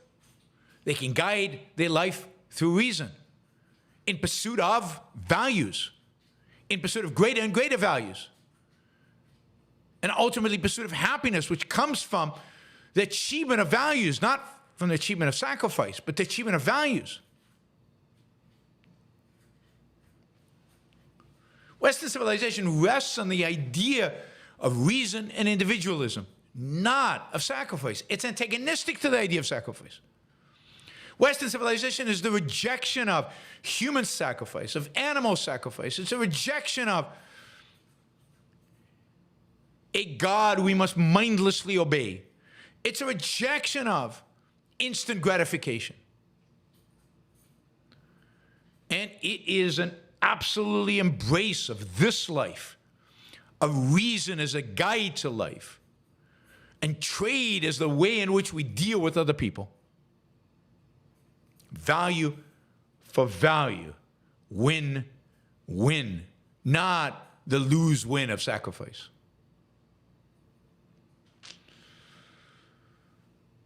All right, let's take your questions. Thank you, guys. You've been great on the super chat. David says, "Here's to no free riding." Appreciate that, David. Thank you. Let's see. I'm looking for questions related. That's not going to be. I'm going to get to that. Okay, Ali has some Jordan Peterson questions. Although I think he's left. I think he didn't have the patience to stay and hear me answer the questions. Why Jordan Peterson, when interviewed others, doesn't let other people talk? Why he use a lot of story which doesn't make sense? Well, I mean, I don't know. You're asking me to explain Jordan Peterson to you. I don't have an explanation for Jordan Peterson. I mean, I don't have an explanation for why he does what he does. I think, a lot of the way he interviews people, sometimes he doesn't let them speak, or doesn't. It's not that he doesn't let them speak. He talks a lot, and they're being very polite in letting him talk a lot because it's his show, and they've been invited, so they should. And I think what happens is he intimidates people, so they don't talk a lot in response to him. And often, I suspect, I know this would be the case if I was being interviewed, they might not understand what he's actually at, because he's hard to understand. And therefore, they don't talk a lot, and it comes across as he's the interviewer, but he does most of the speaking. I don't think that happens in every interview. It depends on the topic. It depends on his level of interest. It depends on whether he thinks he knows the topic or not. In areas where he doesn't think he knows the topic, he actually asks questions and lets people talk. In areas where he has a strong opinion, he does most of the talking. Yeah. Did he do an interview with Richard Dawkins? I would not surprise that it wouldn't go well. One of the things that Jordan Peterson says about his interviews is he doesn't want them to be combative. He doesn't want them to be a debate. He wants them to be a merging of the minds, as if that's possible, always possible. So I can't imagine with Dawkins that is possible. And therefore, what happens is it becomes a debate. And since Jordan Peterson is not interested in debate, he cuts it off. Or he dominates the conversation and thus doesn't let it become a debate. I think he said that the debate, the interview he liked the least was Destiny, because Destiny fought back like it was a debate style, which he didn't like. Now, again, I haven't watched many interviews by Jordan Peterson, so I don't know. I haven't watched a lot of them. Now, he tells a lot of stories because, and I think this is his strength, he tells a lot of stories because he understands that storytelling is an incredibly powerful communication tool. People remember stories, they don't remember abstract thinking. They remember the stories. So storytelling is an incredibly powerful tool. We as objectivists, many of us know this because we came to objectivism because of stories. Atlas Shrugged, The Fountainhead, these are stories. So stories are, and of course, religion is, I mean, nobody knows what religion really stands for. What they know are the stories. And then, there are the theologians that spin those stories in all kinds of directions. But there's no real there. And of course, Jungian archetypes, he's a Jungian psychiatrist, rests on stories. Right? Rests on stories.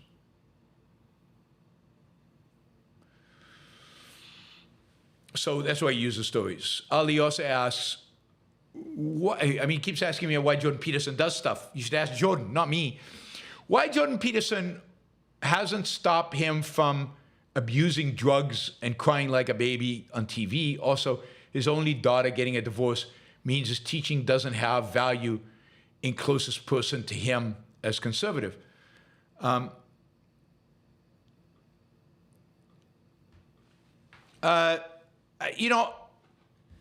I have no answer to any of that.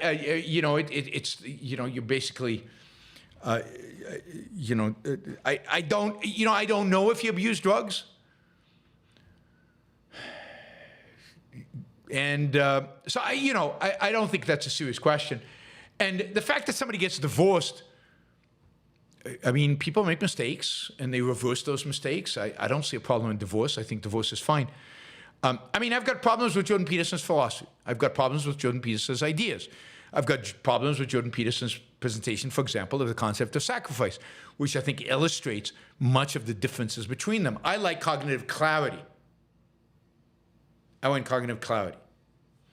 He went to rehab because he got hooked on a particular drug that he was given because, it's a known drug that he got hooked on, but it wasn't like he went out to become a drug addict, right?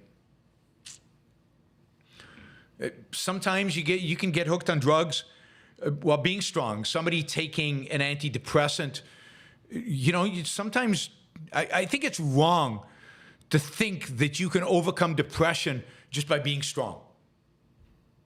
Sometimes you need drugs. Some people need drugs to overcome depression. I don't think depression is just something you can overcome by will. So I have no problem. I think it's unfortunate that he took a drug that he got addicted to, and that as a doctor he didn't know he ran the risk of being addicted to it. And I think he should have been aware of that, and it's sad that he wasn't. And it's unfortunate that he had to go through all of that. And I don't know the facts. I really don't know. And neither do most of us. I don't think any of you know the facts of what actually happened there. But the reality is that don't assume that mental problems are problems of will. Some of them are. But mental problems are often problems of real problems of biology that require drugs. I know objectivists, committed objectivists, who suffer bouts of depression. I know objectivists, committed depressions that have other mental problems. That is not a reflection of the philosophy. It's not a reflection of their ideas. It's not even a reflection of their implementation of their ideas within the context of their knowledge. They've got problems, and sometimes those problems are chemical imbalances. Sometimes those problems have nothing to do with the explicit philosophy that you hold. And then, you know, again, divorce is, why not get divorced if your marriage is not going well? And if, anyway, I'm not saying you're making up and saying we don't know all the facts. And to really judge somebody on these kind of things, you need to know all the facts. I would rather judge and evaluate Jordan on his ideas, on what he says. On what he says. To judge him on his daughter getting divorced, or to judge him on what happened to him when he took a drug that had this effect on him, is not fair to him, it's not right, and it's not being objective. It's not being objective because we don't know. I want to judge things I know. I know what he says. I know the ideas. That I can evaluate. That can I analyze. That is where the real issue is. It's not with him, it's with his ideas. Okay, let's see what other questions we have. Andrew has, why won't the irrationalists give up mysticism? I sense a lot of intellectual rationalizing for the purpose of negating the fact that reality is all there is. Why is humanity so opposed to absolutism of reality? I don't know. I really don't. But the fact is that since Plato, there has been this appeal, and I can understand it in the time of Plato, when men were ignorant, when we didn't know, before we really had science, that, okay, people were willing to buy into this idea. that reality was in another dimension, and real reality, the world of forms, and some people had the ability to reach that world, and most of us did not, and therefore most of us need to be guided by them.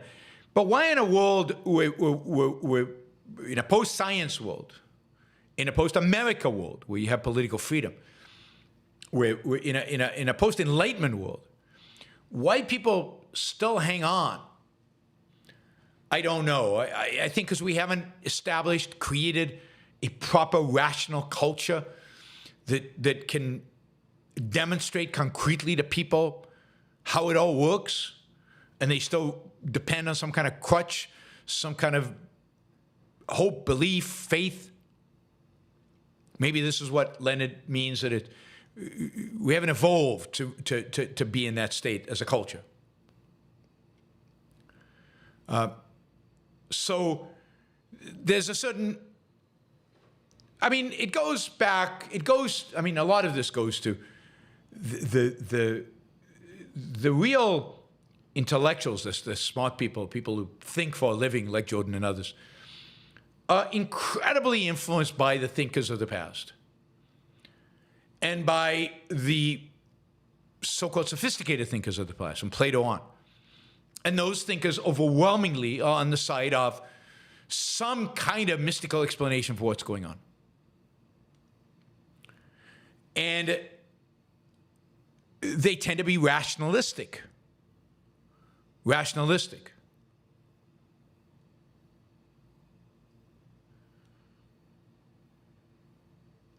So they get attached to these ideas. And the common people, as Ayn Rand talked about them in The Missing Link, they don't, and you saw this at COVID, they don't understand science. They can't differentiate good and bad science.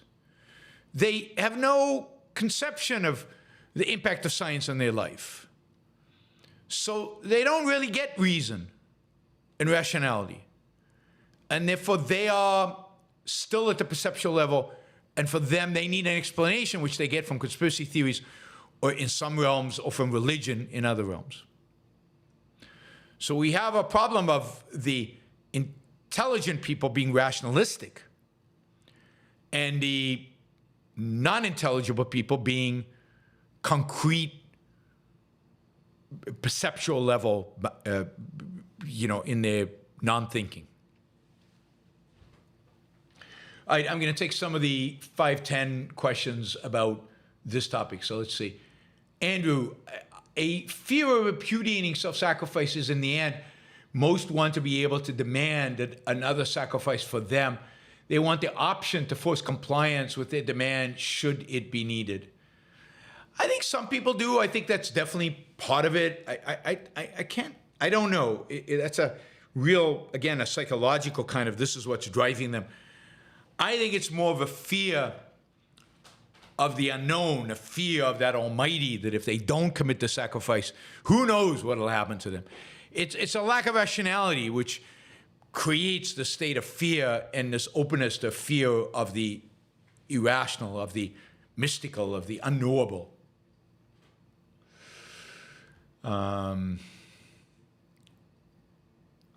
Alejandro, faith is the sacrifice of reason. Hope is the sacrifice of purpose. I like that. Charity is the sacrifice of self-esteem. Yes. Sacrifice is the death of all values. Absolutely. Absolutely. Because the essence of sacrifice is the opposite of what Jordan presented in his little thing, in his definition. It's consistent with some of the other things he says, but not consistent with other things he said.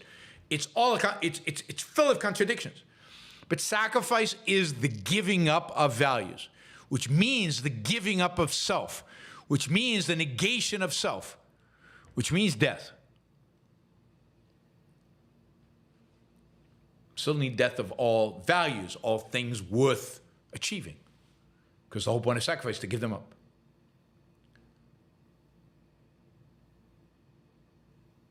Okay, let's see.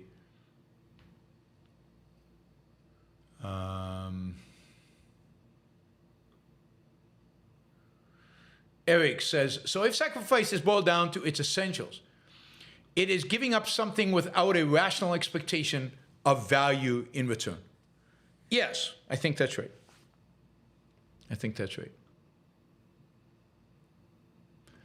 Ray says, would Peterson sacrifice his career for the greater good if it came to it? Would he put his money where his mouth is if it meant no fame? I don't know, but again, one can rationalize these things in a lot of directions, and I would expect that, I don't know. I don't know what he would do. Kim, is Jordan Peterson's advice making men in the culture more feminine? No, I think his advice is making men in our culture more religious, less rational, more open to duty and commandments.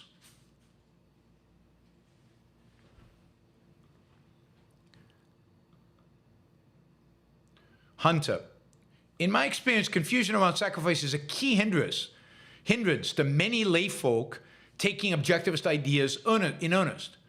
Most conflate anti-self-sacrifice with whim worship, hedonism, and plug their ears. Yes, that is right. That's why definitions are so important. It's so important to be clear in what one means. It's so important to differentiate and distinguish. And sadly, what Jordan is doing is he's making it more difficult for us now. His job is not to make it easy for us. So I have no complaints in that sense. But it is making it much more difficult for us because he is enabling or encouraging a even greater confusion around sacrifice than exists today, because his concept of sacrifice in the idea of selective focus being sacrificial is, it makes the term even less meaningful and understandable, and therefore even more difficult to deal with being an anti-self-sacrifice person than in the past. This is why it's important to confront. Jim Brown says, Jordan has a remarkable way of going around his elbow to get to his thumb. If he just advocate the Nucene creed, then he'd be better off. Nucene creed is I'm not sure what it's a creed in Christianity, which I don't remember exactly what it means. I mean, look, what he's trying to do is, here's what I think he's trying to do. He realizes there's something really good about trade, about investment, by giving up on instant gratification and looking into the future, about delayed gratification. There's something good in this world. There's something, to use our terminology, selfishly good about all those things. And he's trying to rope them in to his concept of good, to a Christian concept of good, of sacrifice. So what he wants is his conception of the good of sacrifice to include all the things that might be good out there. Certainly all the things that we as, he wants to at least make us think that that is inclusive, when it's not. The contradiction cannot exist. You're either for values or against values. You can't be both. And yet his concept of sacrifice includes both at the same time. I'm for ever increasing values, better values, greater values for me. But ultimately, the highest value in his sense, value in quotes, is for me to give up all those things for a higher power.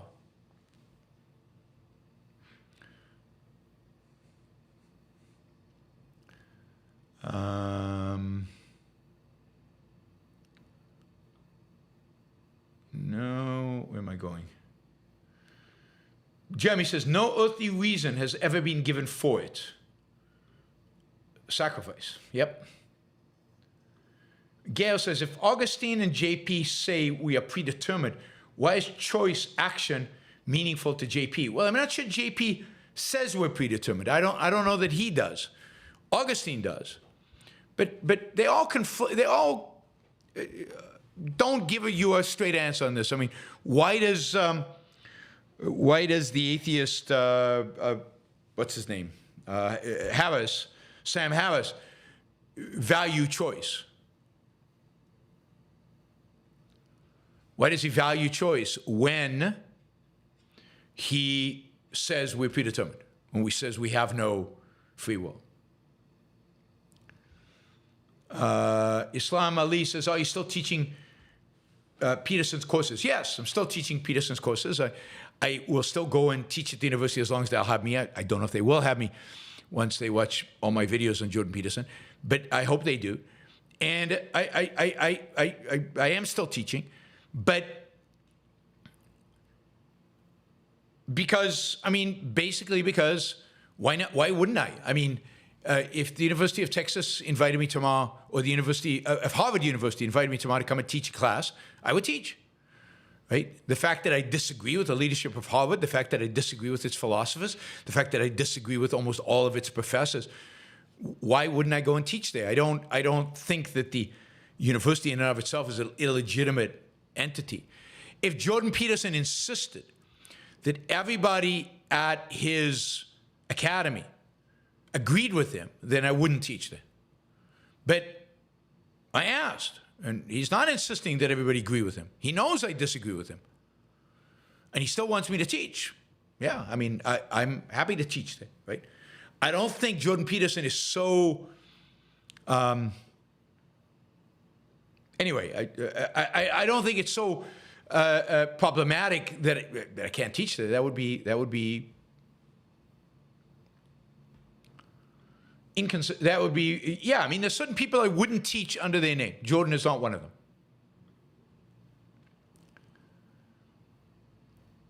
them.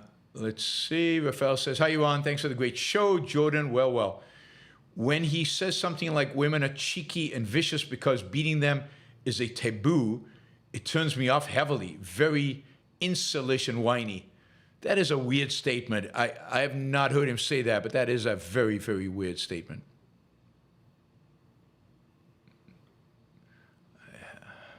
Anyway, I've got it. I could say a lot about that particular thing, but that particular issue, but I won't. Andrew says, you made a psychological point, Reed Peterson, that you thought his purpose is justifying sacrifice, is to justify religion, or did I misunderstand? Well, I mean, he's trying to... I mean, I think there's a lot of confusion in this. I don't know what is at the core. At the core is that he holds a Platonic view of the world. There's no question about that. And in an epistemological sense. And he holds a religious view of the world, which is consistent, not a religious necessarily qua Christian of this particular faith, but a generally religious in the sense that there being some other power. That other power could be the world of forms. He's very, I think his approach to Christianity, whether he knows it or not, whether he's read them or not, is very Neoplatonic. The world of forms is really the logos of God. God provides us with logos, that's the form, something like that. I mean, it doesn't really make any sense when you drill down from the perspective of reality and reason. But he's very influenced by that kind of philosophical approach. And he's trying to rescue sacrifice. He's trying to make sacrifice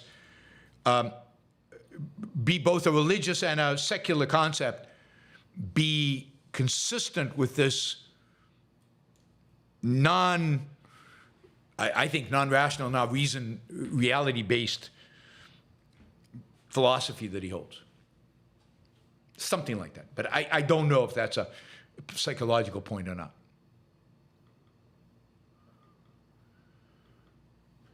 Okay. Let's see what else we have here.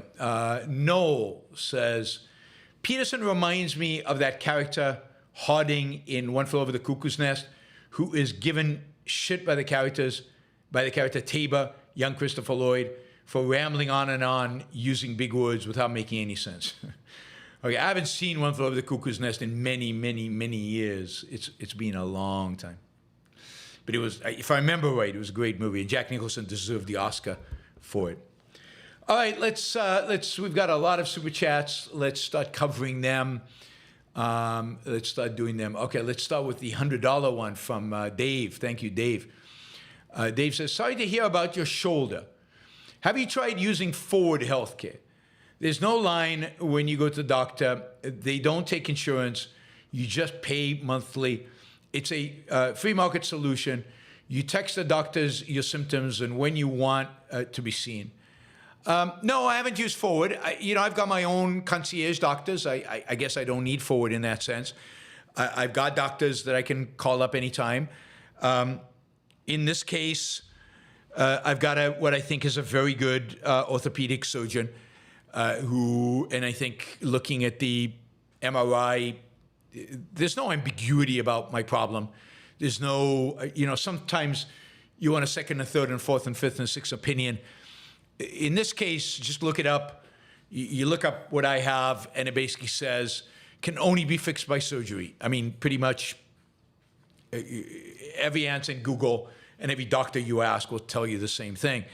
I did get an email from a doctor who listens to the show, who happens to be a shoulder specialist. So thank you.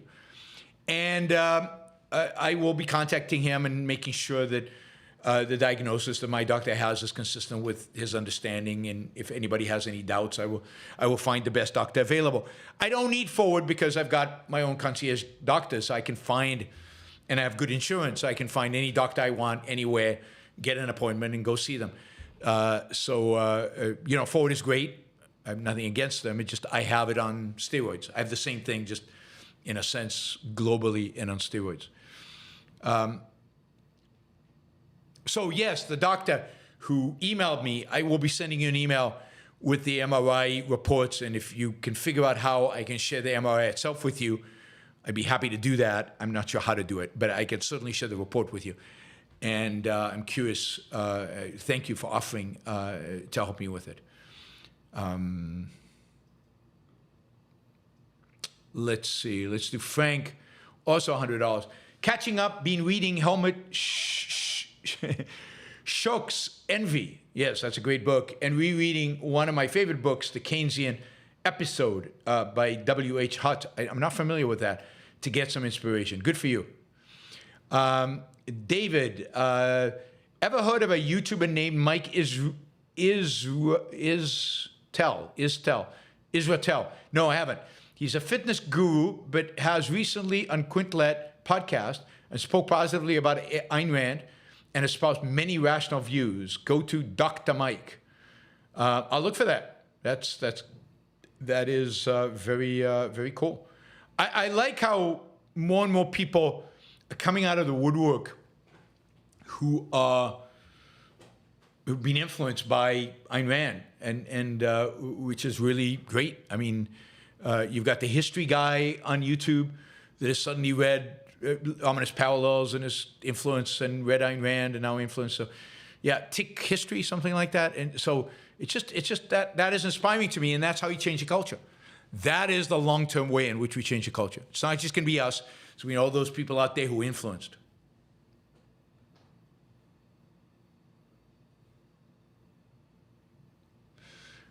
Jennifer, hi. On Lake Michigan Beach in Upper Peninsula, I heard about your shoulder. Hope it all turns out well. Hope so too. It's in October, so there's a while. I'm traveling quite a bit before then. But it is going to wipe me out in October, and I won't be able to travel in October. But thank you, Jennifer. Really, really appreciate the $50. Really appreciate the support. Enjoy your vacation. Have a great time. Look forward to having you back on the chat. Ori, you've said you don't like the term overthinking, but I think it's useful for two scenarios. Overanalyzing things of no consequence and thinking over something repeatedly because you're afraid to trust your judgment. Yeah, but is that overthinking, or is that just obsessing about something? Or, you know, I agree that those are the two circumstances where the negative connotation of the context makes sense. But I don't like taking a positive concept like thinking and turning it into an obsessive thing by making it overthinking. We need another concept for it, like obsessing. Hunter Gracious. Trump says he'll give foreigners who graduate from any U.S. college, including junior college, a green card, screened to exclude communist, radical Islamists, Hamas supporters, America haters, and public charges. Likelihood, somewhere less than 2%. I think it's very, very, very unlikely. Just because the people he has around him. You know, again, Trump is moldable. Trump is shapeable. Trump doesn't really have anything real. And the people around him and the people who give advice, but also, if he said in his rally, we're going to stamp a green card for every student. We're going to screen out the crazies. We're going to stamp a green card for every student who studies in America. They would boo him, and he knows that. And so he won't do it. He's a complete second-hander in that sense. He's not an initiate of anything. He does what his masses want him to do. Daniel says, did you ever hear Prince? What you are by accident of birth. What I am through my own labors. There have been and will there have been and will be always thousands of princes. This is only one Beethoven. Yes, that is pretty amazing. I heard something like that. Yes. I mean, Beethoven was a hero, one of the great heroes of history. I mean, a giant. Beethoven was a giant in many respects. Maybe one day I'll do a show on Beethoven. And in what ways he was a giant. I need to read a biography of Beethoven. Thomas, religion is terrible, but all those beautiful Bach cantatas and Mozart masses and Brahms Requiem and Beethoven's Missa Solemnis. And yes, religion has inspired some amazing artwork. Pietà, Michelangelo's Pietà, great works by great painters and sculptors and musicians and everything else. What can we do? Philosophy at work. Here's another riddle for you guys. Meribin says, I think there are too many Americans in America. They're going to take our jobs. And then she says, Duka dur. I don't know what that means. She's riffing off my show from yesterday. Ion Dissenter. You should take live callers again so you can say, you're on, you're on. You're on your own. Or something like that. Paulo Zeus. Your take on JP as a clinical psychologist based on what you know. I don't have a take on him as a clinical psychologist. I know nothing about clinical psychology. So I personally, I wouldn't go to him because we have such a divergent fundamental philosophy. But I don't know. I don't know. I can't comment on other people's professions I know nothing about. I know nothing about psychology. Michael, will Milei have to become more authoritarian to get free market reforms passed? The Argentinian legislature is not letting him operate. Well, they passed one of the big bills, so he did get something passed. But, I don't know. He might, but I don't know. Let's see what happens. He is hoping, this is what he told us, that in the elections in 2026, his party will gain a big presence in the parliament and be able to pass his agenda. So he's not counting on becoming an authoritarian, which is to his credit. Michael, do you see Trump doing anything good over the next 4 years besides cutting corporate taxes? He's mentioned wanting to abolish inheritance taxes. So I don't think he will cut corporate taxes, and I don't think he will abolish inheritance taxes. I think he'll get too much resistance from within his own party for that. I think the Republican Party has passed lowering taxes. I mean, J.D. Vance, as vice president, is anti-lowering the corporate tax. And I think the inheritance tax is a tax that the national conservatives actually like. Now, will he do good things? Yeah, I'm sure he will. There'll be a lot of deregulation at the regulatory agency level. He'll do some good things on, foreign policy and some bad things on foreign policy. I think Trump will do some good things. I don't know exactly what. I don't think one of them will be cutting those particular taxes. Michael says, will we keep getting richer each decade? A little bit, yeah, for now. I'm not making any guarantees because things at some point will stop functioning and you won't be getting richer every decade. For now, yes, but not indefinitely. Sylvanos, no, Yaron. It's actually all about me. Yeah, it is all about me. That's what I said. It's about me. I don't get it. Jesper, hey, Yaron, been listening on Spotify for the last few months. Your show has been of greater value than what I am able to pay, but at least I'm no longer leeching off of others here. Thank you, Jesper. The rest of you free riders, please join us. Doesn't have to be a lot of money. Jesper, just at $10, and it makes a big difference. So thank you, Jesper. Raphael, how can we be sure the sun will rise tomorrow? Can we reach certainty, or it's all a matter of probability based on past experience? No, we absolutely know the sun will rise tomorrow. We know it because the sun has always risen throughout human experience, and all we have is experience. And we can induce from that it will rise tomorrow. But we also understand why the sun rises. We understand the forces of nature. We understand what is going on out there in the world. We understand the point at which the sun will not rise. We know that it will happen at some point. We know the kind of forces that could prevent the sun from rising. I don't know, the sun dying, a black hole collapsing on itself.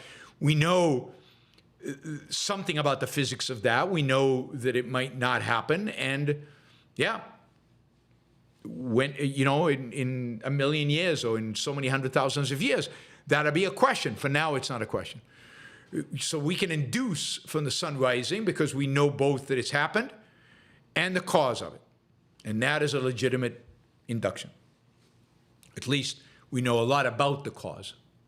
But we have nothing else to go by in terms of certainty but experience. So you can make, in the context of your knowledge, you can make, you can achieve certainty by saying. Certainty doesn't guarantee that it will actually happen. Certainty is an epistemological state that says there is zero evidence to suggest otherwise. And I have enough evidence to suggest that this is true. It's not the case that it's some kind of metaphysical statement about nothing can ever counter this. The sun will rise tomorrow, but it won't rise every morning. In 500,000 years from now, things might change. So knowledge, including certainty, is contextual. All knowledge is contextual. All knowledge is contextual. And you can be certain within the context of your knowledge. Andrew, do you think altruism is more potent in politics than in most people's personal lives? Yes, because in personal lives, I think altruism is potent in everything, and I'm not sure. I think there are realms of people's personal lives that it's not potent, like business, work, money, and when people feel guilty about it not being potent in those realms, they let out that guilt by being altruistic in politics. So in that sense, it's more potent in politics. Raphael, the book Closing of the Western Mind is amazing. Thanks. Yes, it is. Everybody should read that book. And then you should follow it up with the reopening of the Western mind. It's too bad I can't get the author on the show. Florida Nick, if a religious person almost dies, they will sometimes say an angel God was watching over them. Why do they think they never take it as a warning from God? Why do you think they never take it as a warning from God? I don't know. I don't understand any of that. Why does, when the football player and he catches the pass, he thanks God, but when he drops it, he doesn't blame God? You never see, like he dropped the ball and he goes like this, God, what the hell did you do? What did you do? Like when you drop it, it's your fault. When you catch it, it's God's fault. That is Christianity, and it brings about a decline in self-esteem. So, they make the best of it to fit into their need, their self-esteem need and their religious need. All right, thank you guys. Thanks for the support. Thanks to the super chatters. We beat our estimates.